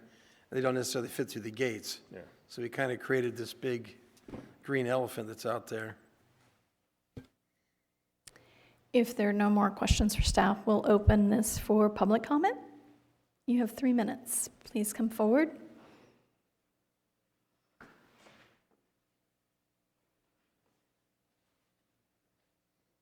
Good evening. My name is Marcia Wirtz. I'm a resident of Lompoc, and I think that enforcing this type of code would be a complete waste of resources, and it would be rather tyrannical, actually. And anyone that's on this particular board of city council that thinks that something like that should be enforced probably doesn't live in a community with poor people. I do. I live in a community with lots of poor residents, and on any given day, I see a lot of my neighbors actually that one way they might even make a few extra dollars to get some milk and bread at the store is to just pick out some recycling cans and bottles. And they might be an older, elderly person, they might be disabled, that might be something that they just kind of do a little bit on the side. And as well as far as materials that get taken out, I would say more things get taken out and reused. I've seen my neighbors even just take something out of the trash that was placed by the trash just recently this week, as a matter of fact, because it was a perfectly brand new item that was going to be used. They took it and took it home with them, and they're going to clean it up and make a good use of something to repurpose and recycle that particular item. I think that to go around and cite people and make it a criminal activity to repurpose or recycle or make use of perfectly good materials would be just quite ridiculous and a waste of resources. And then as far as the city not, I would also like to note that as of approximately, I can't remember the timing exactly, but it was approximately 2.5 to 3 years ago, there was a city employee, I don't know the name of this person, but I know residents that lived on O Place, and at the time, the city employee that was at the time driving recycling trucks would regularly take those trucks that had full of recycled materials and park those vehicles in front of their particular household and then scavenge all of the recycling materials. And and then be able to make a little side cash. So that was just something that also I noted. So I think that, anyway, that's kind of what I just wanted to say on this matter. So it kind of, I think that it just was kind of ridiculous. You can't go around and, you know, police everybody, especially poor people that are just maybe recycling, and some people might just be making good use of something. In fact, there's been many times I've even seen something perfectly good, and I took it out and took it and put it in my vehicle, and I drove it to the thrift store to donate it because I knew it was a perfectly good, usable item. So thank you so much for your time. Thank you.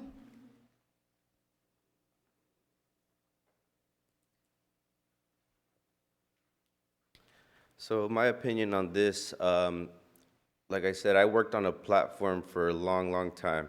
Hygiene is huge to me. If guys are, you know, if I'm supervising a crew and these guys are coming into a bathroom and their hands are oily and dirty and water's all over the sink, and next guy comes in and he sees how filthy it is, well, I would have liked the guy before me to wipe down the sink. You go to the galley where the kitchen, the food is, you're not gonna want guys to be rust all over them, dirty, you know, stuff like that. They go into the kitchen and that's where you eat. If anything's gonna harm you, it's gonna be something that you consume in the oil industry, right? Or something really heavy. But the point is, yes, I do believe hygiene is huge. I agree with you. Well, for a movement, I don't know. I know the dispensaries, right? The cannabis industry is huge here now. It's gonna be bigger, and I don't know. Maybe have the oil, cannabis industry say, bring in bags of trash and dispose of it here, you know, and we'll give you a free this or a free that, or I don't know. It's an idea, right? But I also believe that this goes back to public safety because we know where this mess is coming from. And if I can help make any more suggestions, let me know. Thank you.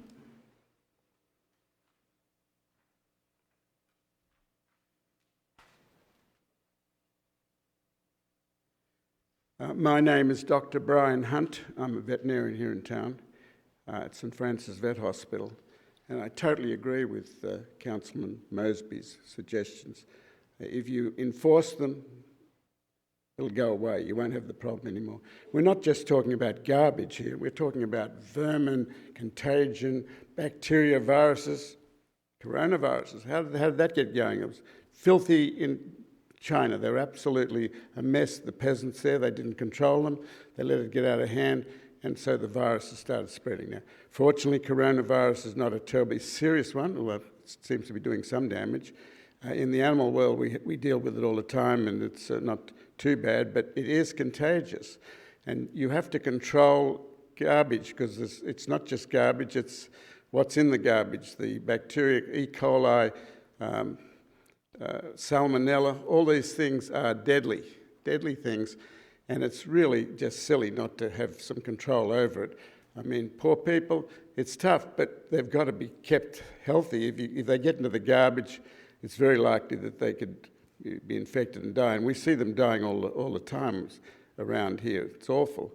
So I would suggest that we follow Councilman Mosby's suggestion and that we get this under control. If we enforce it, we'll get rid of the problem, and we won't have this serious threat, but it's just silly to ignore it, really is. Thank you.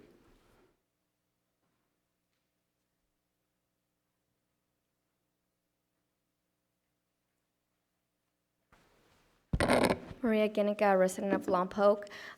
We own commercial as well as residential, and we had gone to the extreme of asking the sanitation department to bring locks for our garbage cans, especially in the commercial area, because we do have people. One thing is, looking in for cans, but when they go out and they just throw everything all over the floor, and not only are we finding, we're finding syringes right next to the cans. We're finding even the blue things they put under their arms with blood.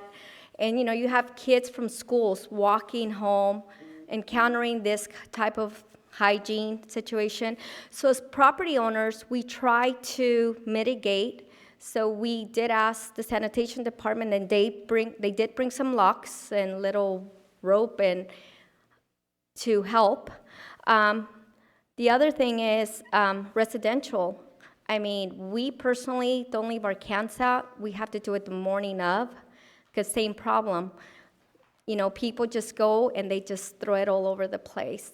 And I agree with the doctor that just came here.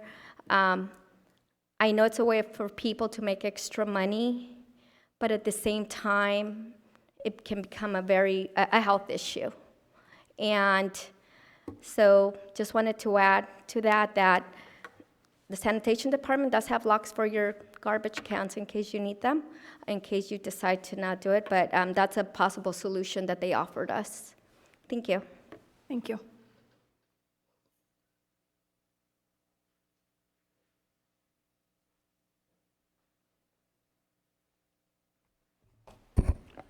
John Lynn, Lompoc resident. So having been on the Utility Commission for quite a while, I want to add a couple pieces of information that we have been told over time.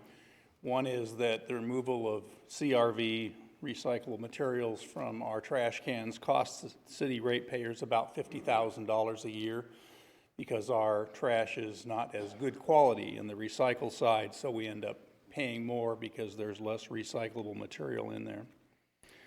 That riverbed cleanup cost each and every one of you sitting up here on the council and every other resident of Lompoc $50, or roughly 2 months' water bill to clean it up, and I think we're probably in the $25 range again already.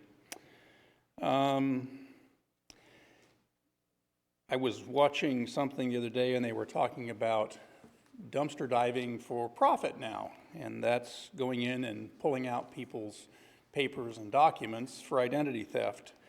And that has gone on in Lompoc, although not to the amount that it is in some other places.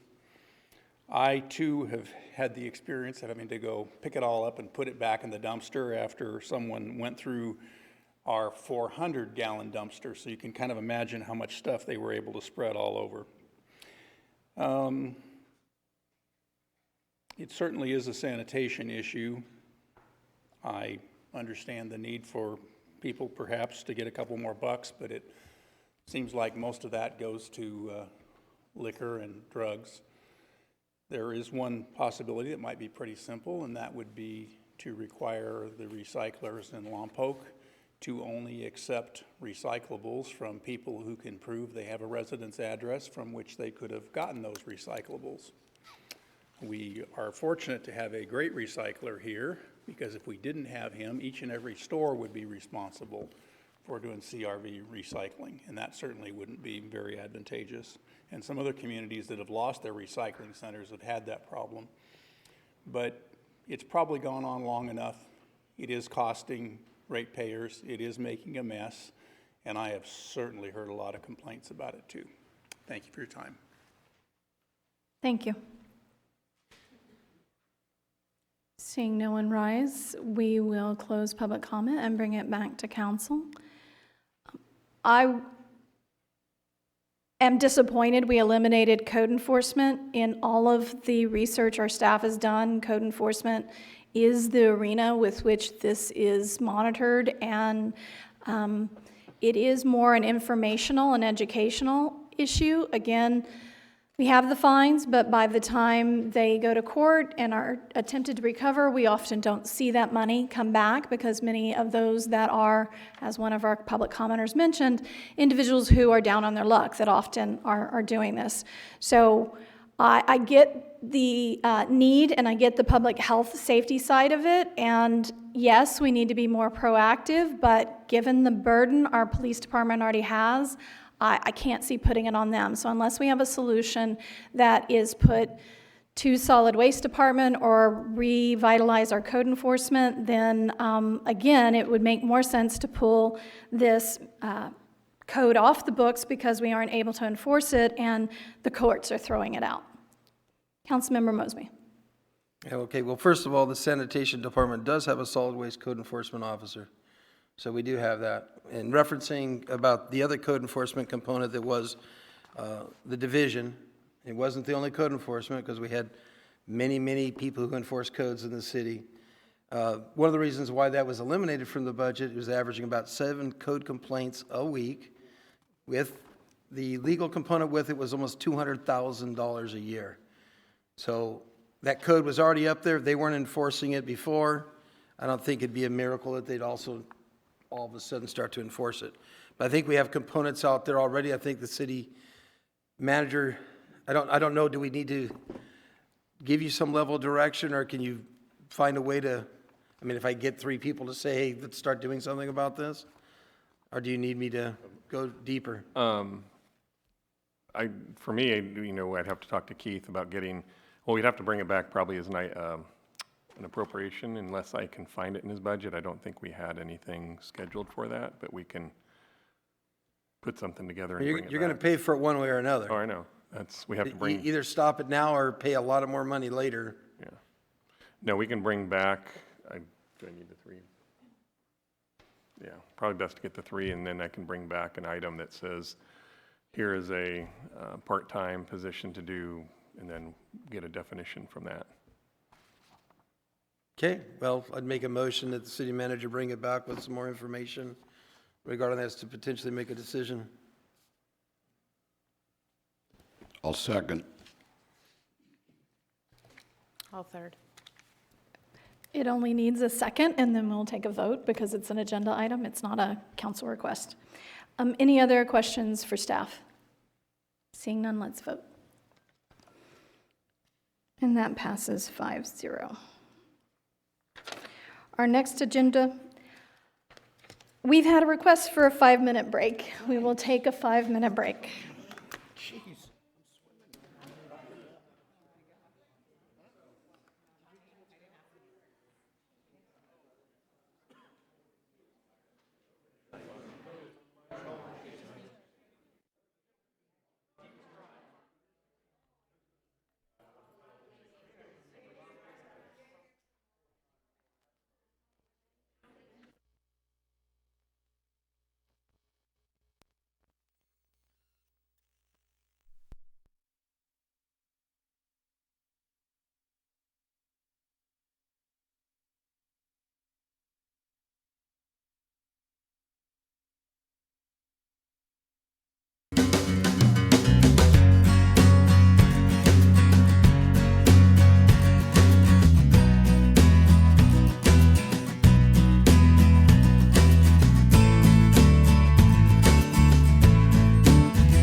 Our Community Development Director, Christy Alicorn.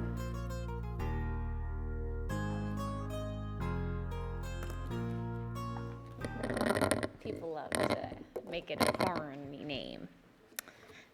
I'm waiting for my assistant.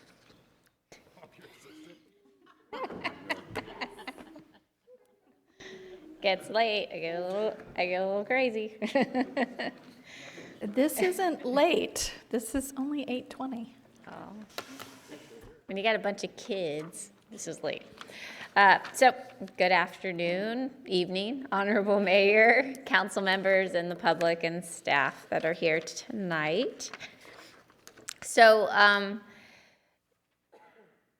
historically, the city has held an annual 4th of July fireworks show at the Lompoc High School Huck Stadium for over 30 years.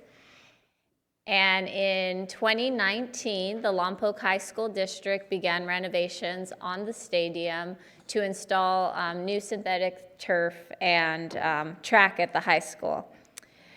Very recently, in January, after word that we wouldn't be able to do the fireworks show at the stadium any longer, council directed staff to evaluate other potential venues for the show.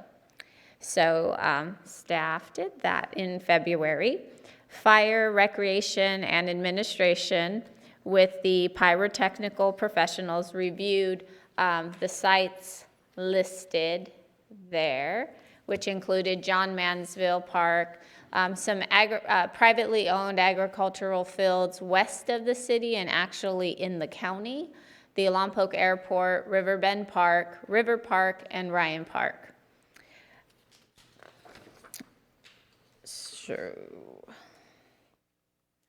So this is the JM Park site, and just to kind of explain a little bit, typically, and Mario may need to chime in, but we use a 300-foot radius for the fireworks where we would let them off.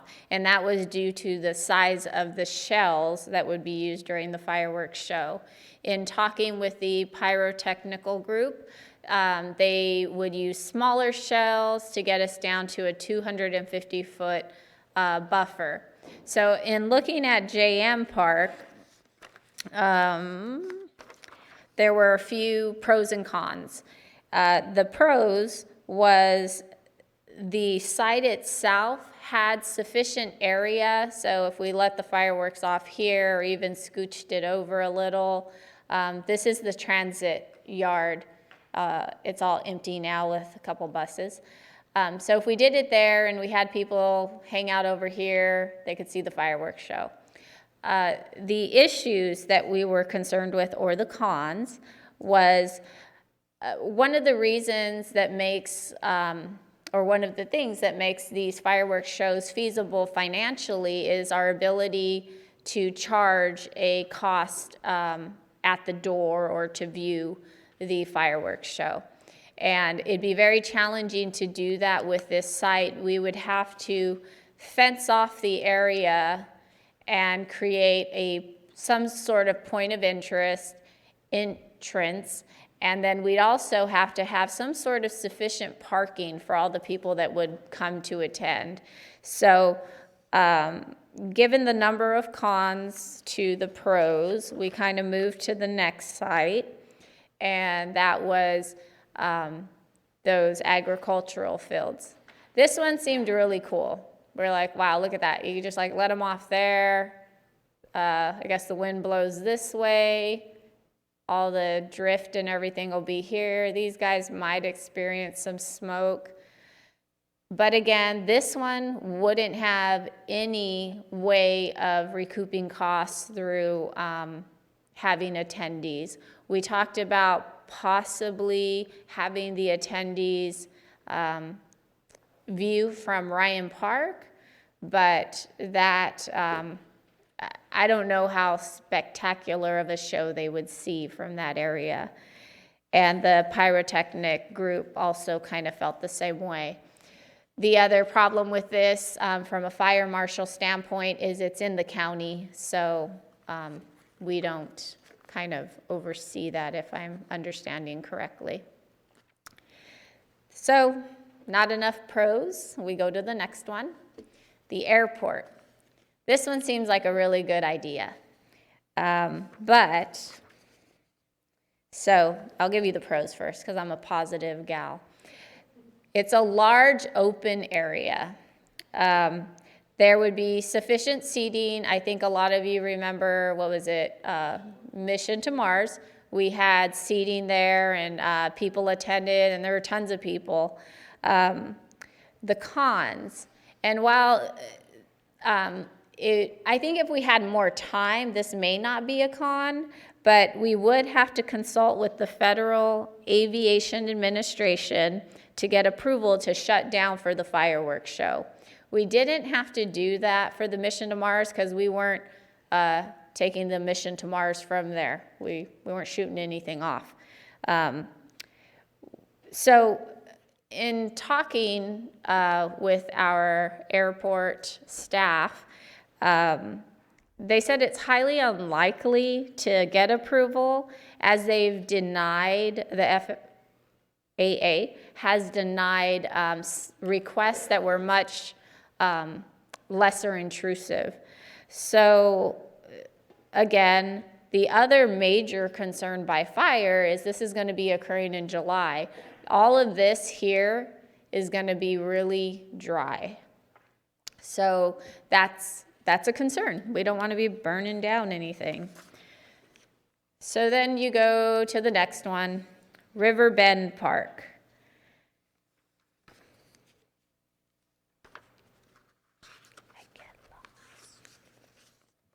So again, sufficient area for the show. Fire department does not recommend. You can just see it in the picture here. This saw right here just goes up in flames.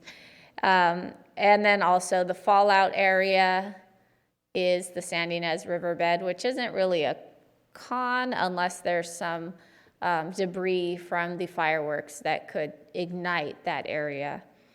And then another one with the FAA, because it is in the flight path, it could require approval, so we would have to consult. Takes us to the next one, which is River Park.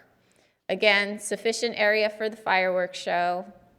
We'd have to get permission from this property owner probably, or at least talk to them. Sufficient seating and potential parking in nearby areas. Again, this one would require the fencing off and some way of collecting a fee and things of that nature, which could be doable. But again, a few more issues than our last one we come up on here, which is Ryan Park. Ryan Park, so it's a little confusing, but we said, let's look at 3 different places that we could let these guys off at. And ultimately, the pyrotechnic group said this would probably be your best bet because the drift would go on to this area, which is our own city property. And we could fence this area in similar to Flower Festival. We could have food booths, events, and kind of have a day in the park for 4th of July festival. And, you know, whether people are bring your own chair or some sort of seating option for them, that could occur there. And we could charge a fee. So it would help offset the cost of the actual fireworks show. We did also kind of look at this one here, but there was a lot of concern in that the fallout area is like right super close to these neighbors right here. Not to say that these neighbors here aren't going to be impacted. I mean, the smoke's going to drift that way as well as these ones here. Or we could look at the positive that they can invite all their friends over to see the fireworks show right there from their homes. So we go into the fiscal side of it because it was one of those areas I wanted to kind of wrap my head around and understand how we fund this thing. So over the years, this is how it's been funded. The average ticket sales and sponsorships have been somewhat steady. The percentage from the booth sales and concessions. So we do get a percentage from the sales of fireworks, of the Safe and Sane, and that comes into the city's coffers to help with this show. So you'll see what the revenues have been, and then the average cost of the fireworks show. So typically there's a little bit of money we have, and sometimes we're a little short and we got to make it up somewhere.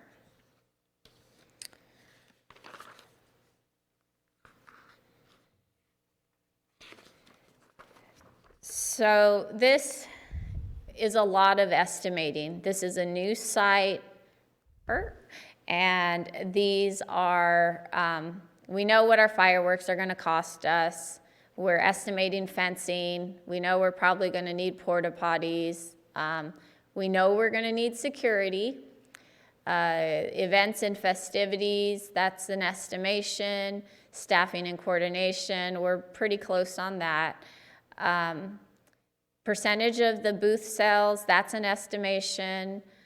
Ticket sales and current sponsorships. You know, the attendance varies, but we're kind of averaging on the lower end just to be conservative of who would want to attend in the new venue. So this is the gap that we're kind of looking at. So we'd be expecting to dip into general fund for, you know, about $7,000. That's the way to get the revenue to match the cost. Possible means of closing the gap, and here's a few things that we're going to go after. We always go to the shoe mash for some money. It's not a guarantee, but we do ask.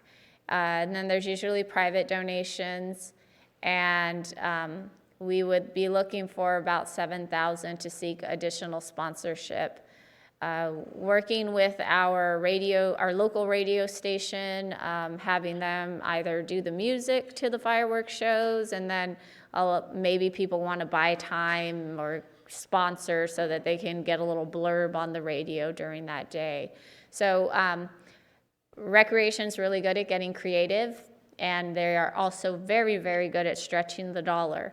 So it could happen without a hit to the general fund, but I just want you to all be aware that this is a whole new ball game since we're looking at a different place. But just keep being totally honest and upfront with you so you know the whole picture. So with that said, in conclusion, it's hard to get everybody in agreement on these types of things, but having all of those players at the table, we were all in agreement that this would be our most feasible site to do this. So with that, Fire is here, I'm here, Mario's here.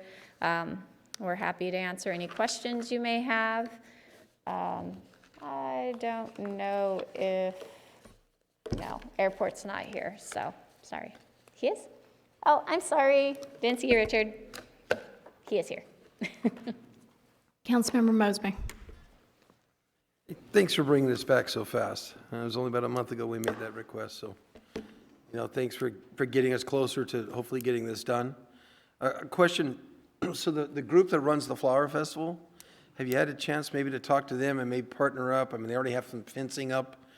Maybe it's a little cheaper if we just clean the toilets and leave them there and work together, and maybe they could coordinate, maybe like the Flower Festival, and have some of the food booths there, maybe a adult beverage garden, maybe some bands, some music, make a 4th of July event out of this. A couple other, you know, food booths are there, and then they could help contribute percentages, takes, or whatever. Is there a way that we can be creative with this component? And maybe? So that is the intent. Obviously, we didn't want to move forward with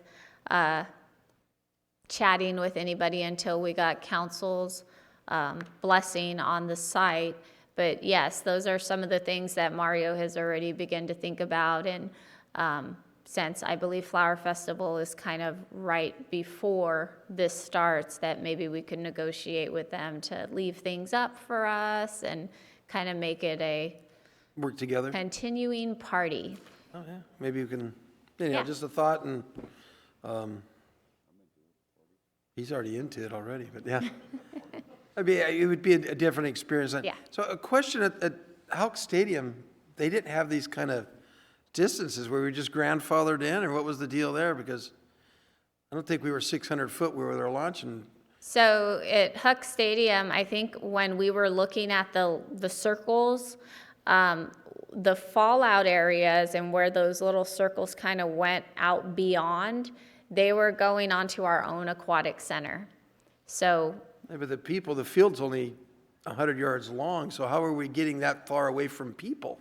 it was, when you look at the map, I would have put it if I thought that was going to be one of your questions. But yeah, when you look at the map and where the center is on the diagram, fire uses the 300-foot buffer, and there's something about that our fireworks don't ever really hit the 300-foot buffer. So they were protected. They just, because of where the center or where they were being shot off at, it didn't affect them. Seems like they have a lot more room here than you would even at Houck Stadium here. And granted, you're not right underneath. You probably won't have a ground show. They, you know, right? Less of a Yeah, ground you won't show. be able to see it. Yeah, as you would need a ground show, so that could modify more aerial show. Yeah. Yeah, and negotiating the price on this will be a little challenging since we're changing it, but we are already in contract, so that's another challenge. All right, well, good job. Thank you. Councilmember Vega. Christie, it looks like we're going to have to, what is the viability of going and getting extra funding and donations? Because it looks like potentially, hate to be the naysayer here, but there's like a $14,000 gap that could come out of general fund. If you don't get additional sponsorships and you're already 6,000 something in the hole here. Plus, on the other end, the cost of additional fencing, which you didn't have to pay for with the high school, okay? Because that's an additional cost also, okay, that we don't have a number up there for. So we do. So fencing is in there at $2,000. So if, maybe I should just go back. Let me go back so we are all on the same page. So the total cost, including fencing and all of what we anticipate to make it happen at Ryan Park, is $39,060. And then when you look at the estimated revenues, we talk about the percentage of booth sales, current sponsorships, ticket sales, and then we talk about that gap of $6,770. There is that small box below that talks about possible means of closing the gap. So again, the Shumash has typically annually supported us. Mario probably knows the range of where the support has come from. Our city attorney, that group has supported us with a small amount. And then the additional, not to toot our horn, but Mario does a really good job of getting sponsorships. He does it for the golf tournaments. He does it for a lot of the different recreation things we do. Again, we don't have a lot of funding in recreation, but we make these amazing events happen. So I think we'll be able to pull it off, but I wanted to give you the worst case scenario. This isn't a revenue-generating event, obviously, okay? It's a feel-good thing. As an alternative, I get it with the aerial, but, you know, I'm not sold on it yet. I think that if you turned it into a family picnic event or whatever, I mean, is there a way of defraying costs where you could turn it into a safe and sane area also, you know, with fencing and everything at a lower cost? You wouldn't have the fireworks cost. You'd have people bringing in their own. We're just here throwing ideas out, but you have people bringing in the fireworks that were with revenues that were generated for the nonprofits, and it might be an income generation for the nonprofits, which the city also gets a revenue stream from. Just a thought process, okay? Because it's not a money-making. I hate to see the money coming out of the general fund. No, we threw that out there. I think we were concerned with the oversight of if we invited a group of people to city property to let off their own personal fireworks, how were we going to monitor that, and would that burden fall on us? And I was under the understanding that it would. So we would have to either have additional people there, I don't know if that would be fire or private security or whatever, to make sure, you know, someone burns themselves or does something with some event that we have them doing there. It basically is a city-sponsored event anyway, isn't it? Yes, but we're not telling them, go take a match and light things on your own. We're taking care of that over here. They're not allowed to light any kind of safe and sane fireworks in their picnic area or wherever they're at. The other thing I just want to add is that we signed up 3 years ago for a 3-year agreement with this pyrotechnic group. So we haven't had a clear answer from them that if we can't do it, are they going to let us back out of it, or are they going to charge us something? So they've kind of gone back and forth with us and not given us a very straight answer on that. So there is a good possibility that we could be on the hook for this year. So I do want to strongly advise that, yes, we're talking about the 2020 fireworks show, but depending on what our future fiscal situation is, we may need to reevaluate on, do we want to continue doing this in the years to come? I know that this one came up fast, and you know, we wanted to do something since it was so last minute, but I think that's something that we have to think about. Yeah, and I'm just throwing up a couple of alternatives. You know, I'm not a negative Annie, but the reality of it is we're going to put it together, but we won't look at other alternatives because, yes, you have to have security. Yes, it's going to be there. That aspect won't go away, but if you take away the fireworks component of $25,000, now everything can be profitable in a different way. Does that make sense? Okay? You don't have to go out and look for additional funding. The fire department, yes, I get it. They may have to attend, which may be an additional cost. But I'm just saying it's a way of people going out and having fun and getting together. It doesn't hurt to look at alternatives. Otherwise, you try and force it in, and it just doesn't make sense that we're always in the negative. Yeah, I would think it might be, if that's something we're looking at in the future, I think it might be a good idea to do a poll of our community members and say, hey, if there wasn't an aerial show, would you be willing to still pay $5 a ticket? They may say no. They may be like, no, I'll just do it at my house. Why would I pay $5 to go sit and light them off at your park? But because then you're not only eliminating the $25,000 cost, you're eliminating that $15,600 revenue.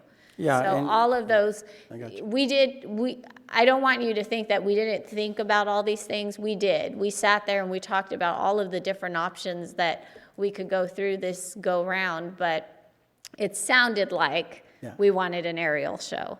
And it sounds like we're on the hook for it already because we signed a 3-year agreement. For the pyrotechnics group that the fire department has. So we're stuck with, is what you're saying. I don't know if we're stuck with it, but I think it's going to be tough to get out of it. I guess my question is, okay, the venue is based on having it at Houck Stadium, and that we don't have Houck Stadium as an option. Seemed to me that changes things also, you know, on our part. So anyway. That's what they've said. Questions, thank you. So it would be a debate with them. Yeah, it seems like it'd be debatable. Mayor, if I may, during the build-up to this when we were all working together, I will say I love events. I got very excited about the fact that it could become a new, different, improved version of what we had before, because we see so many people going to the Flower Festival. It's going to be similar, but it's actually now going to be even more family-oriented. You know, bring your blanket, beach chair. But if we can do the food trucks, have the bands, have whatever else, and start in the afternoon so it finishes up with the display going off, and we could market this as other cities that have events and actually maybe make up that difference if we were able to bring enough people.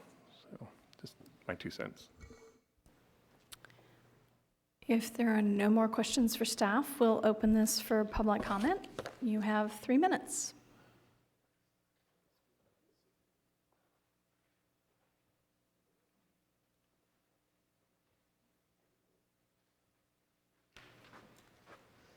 Nick Gonzalez, resident of Lompoc. I like the Ryan Park idea. That sounds great. I mean, people are dying for things to do here in this community, especially family events. So whatever would be necessary to do, I think that you should put a little time, do a little research. But to me, that's a great event. I mean, I think they have something similar like at the Mission and Fireworks in San Ynez, and that's well attended, and that's just a small little area. So I support Ryan Park. Thank you. Thank you.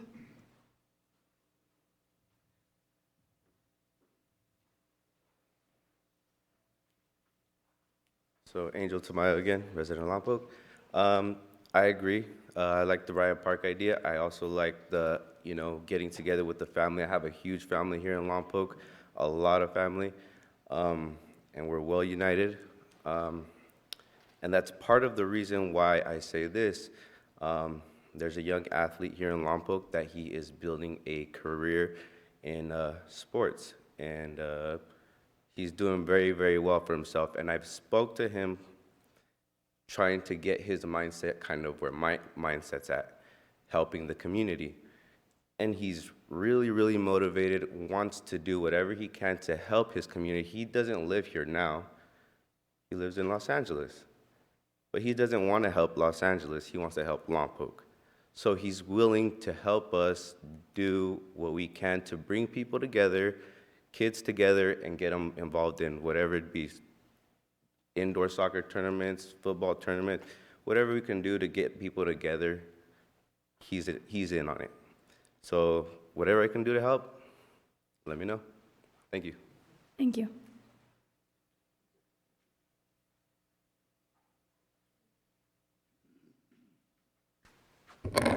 Maria Guinega, resident of Lompoc. I love the Ryan Park idea. I like the family environment. That's what San Ynez does. People bring their blankets and everybody enjoys it. I also like the fact that having more family-oriented event, it will help diminish the fireworks out in the streets because the whole family is going to the park. Not just one or two people that decided to pay, but the whole family. So I think that's a big plus for the community in the sense that hopefully will deter people from lighting up their own fireworks in the neighborhood blocks that they do. Also, I did not hear you guys say, but we do have the Spring Arts Festival in April, I believe, which you can coordinate, the city can coordinate about the fencing. I'm sorry, it's June and then July, sorry. But I think it's a great event. And Lompoc, it seems like we keep taking away from the residents of Lompoc. And if we can even break even, why not? We need to bring that, it's a holiday for everybody. So why not Lompoc put their, bring something more to Lompoc so people stop leaving our community to go to other events. And I totally support the family-oriented festivity. I think Mr. Troop had a great idea. It seems like they have given a lot of thought to it, which is great. And if we have food trucks and all that, we may not be taking too much of staff's time because other vendors are gonna come in and basically put it together. Thank you. Thank you.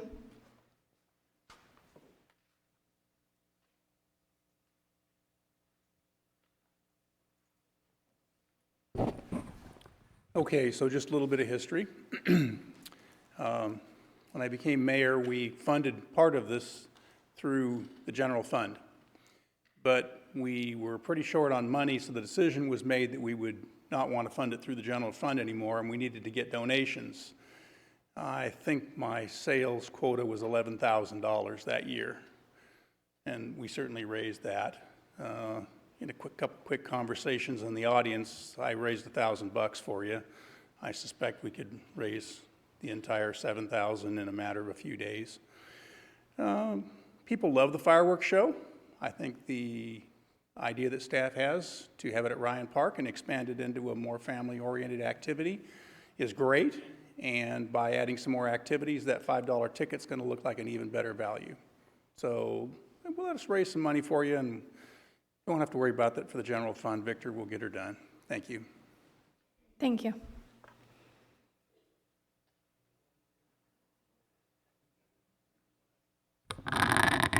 I also fully, my name is Kim, and Kimberly Coyne, I'm a resident of Lompoc, and I also fully support Ryan Park. And I think that if you get Primal Tribe to come in, they have a huge following, and that'll bring in a bunch of revenue. Thank you. Thank you.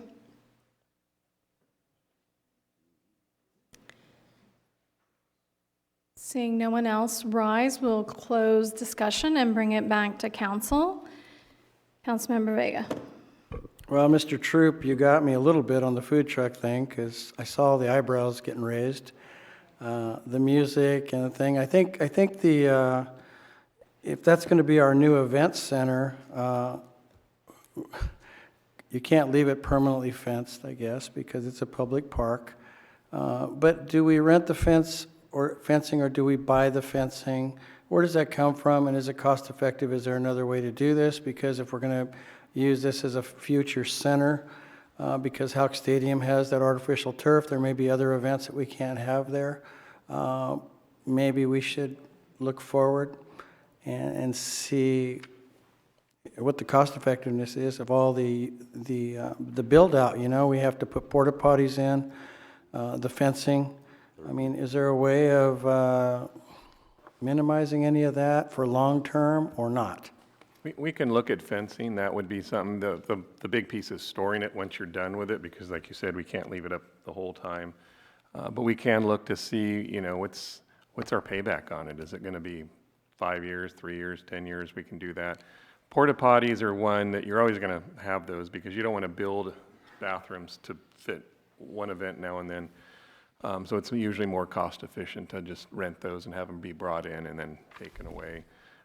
Anything else, you know, if this turns out to be as big, and as Kim was saying, if you do get popular bands, and I know this from my wife's business, they can pack your place because they have followings. And so when we go out to look for bands, you know, if we can say, hey, you can have 3,000 people to play in front of, those bands then get excited too, because they don't want to play in front of just 100 people. So we can look into what types of bands actually draw people in too. And that's why I said I'm sort of excited by, you know, what we could do with this.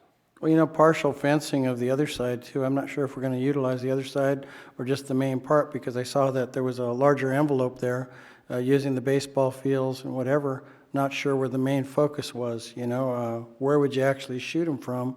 The back side or the main park side, you know? I mean, I'm not sure if that was already laid out. Backside. Yeah, so the front side where the stage is, that's where we would all be, and that back side is the You know, actual. and partial fencing on that back side, you know, that could stay up without doing something to the main park. I mean, we need to look at a couple of other options if that's where we're going. Yep. I mean, all right. Well, you got me at food truck. I don't know why you did that to me, but that's okay. Councilmember Starbuck. Well, I guess Surf Beach doesn't work for this, so I'll go with the Ryan Park venture. But you know, we're only talking, what, the third weekend in June is Flower Festival, so it's really not that long. I mean, some good negotiation with the Festival Association. I'm sure somebody's listening or watching right now with this. Just remember, we charge them a fee to always use the park, so there's going to be some give and take in all this.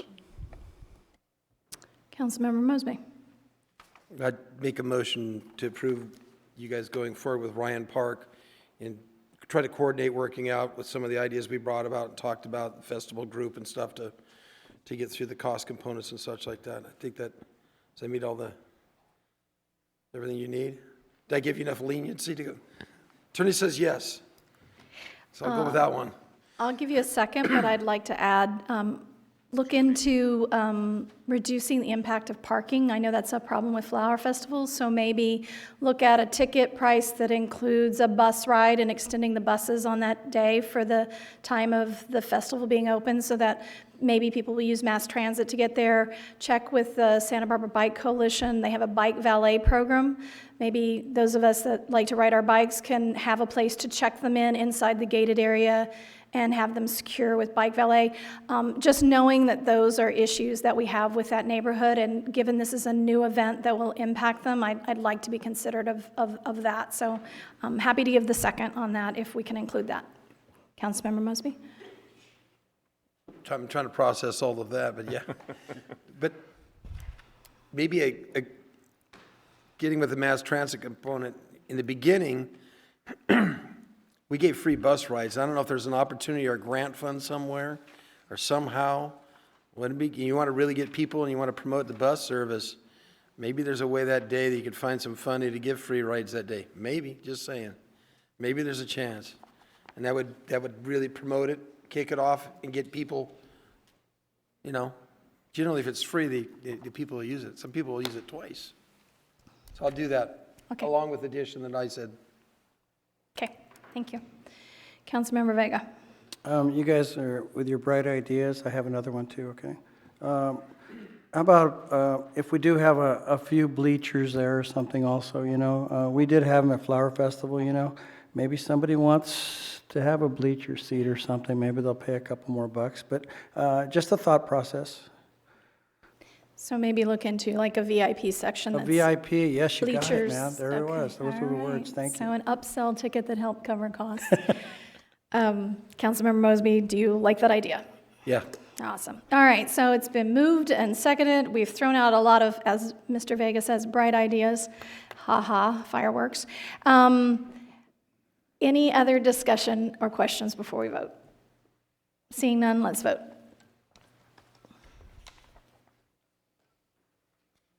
And that passes 5-0. Before we go to the end of the agenda, during the break, in consultation with the city clerk, we looked up the Youth Commission, and that actually does allow youth appointments through the age of 21. So I wanted to check with Councilmember Starbuck if he would like to make a recommendation to Tyler Rainwater actually have one of the voting positions on the Youth Commission instead of the associate, which doesn't have a voting position, since he does qualify for the age range of a youth commissioner. No, absolutely okay with me. Do we need to revote? Yes. So I'll go ahead and move that. I'll give you a second. Moved and seconded. Any other discussion? Will we do it for the 2021? Okay, so for the 2021 youth position, vote, please.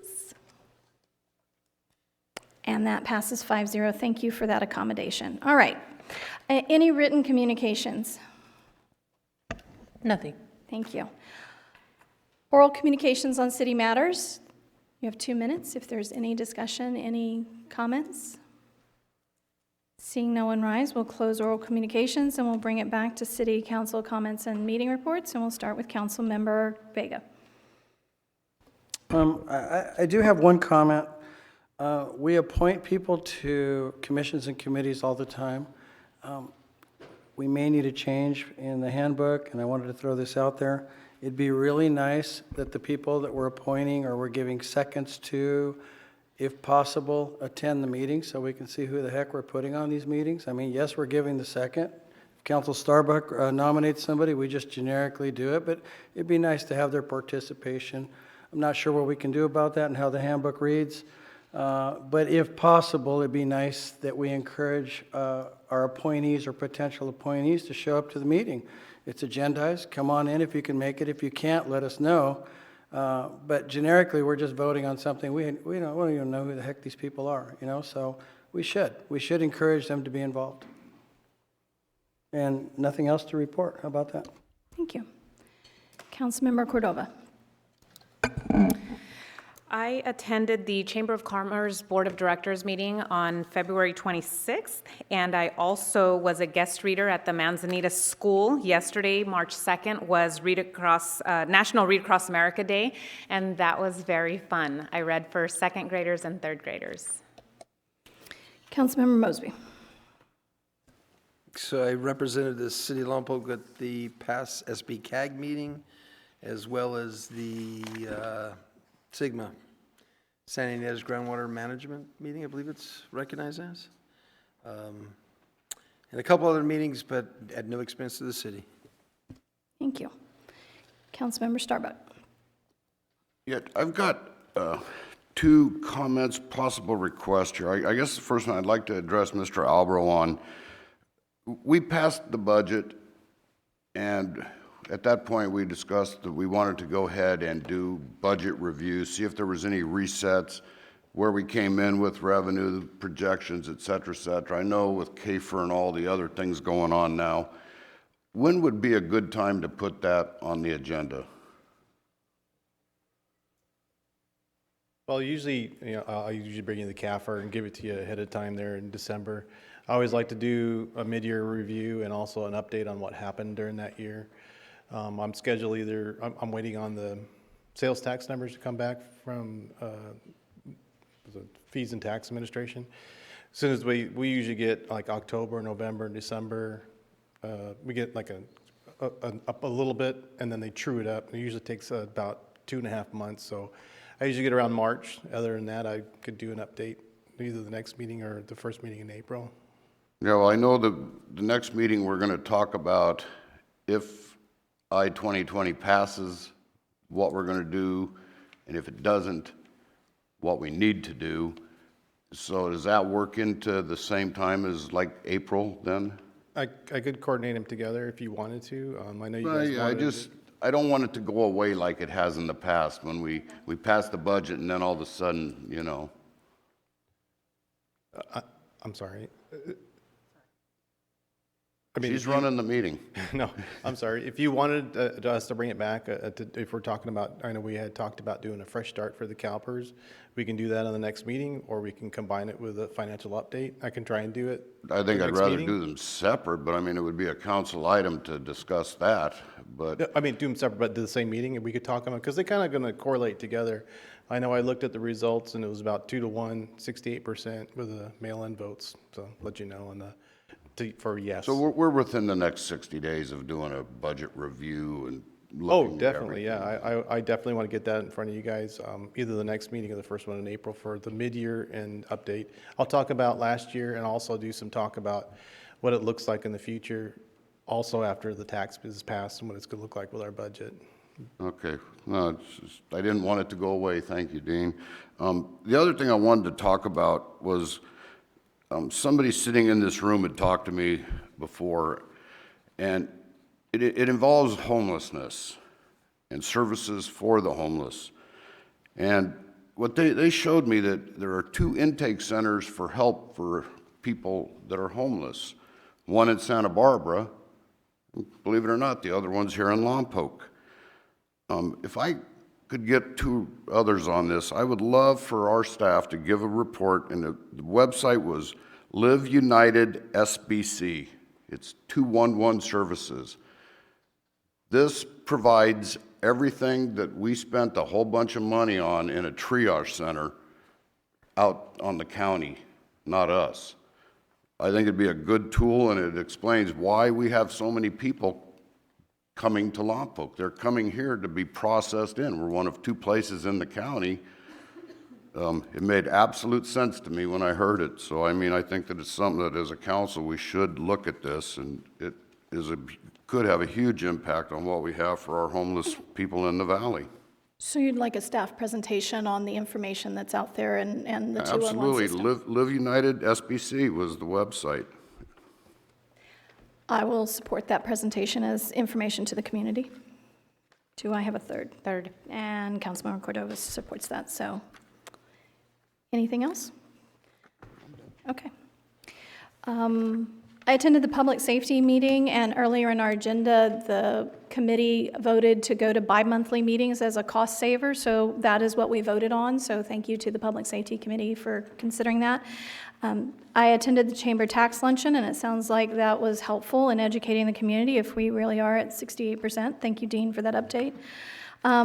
Thank you to all the restaurants in the Chamber for Restaurant Week last week. I probably gained 10 pounds trying to make all of those, but it's a fabulous way to connect with the community and support our local businesses. So thank you to all that participated into the Chamber for organizing that. The Head Start program through the Commission Action Committee that I represent the city on had a regional visit to its Head Start programs here in Lompoc, so that was very nice because they are looking at how do they fund teachers fairly in competition with the school district, so it was really important that they came and visited our community. I attended the Vandenberg Air Force Base Annual Awards.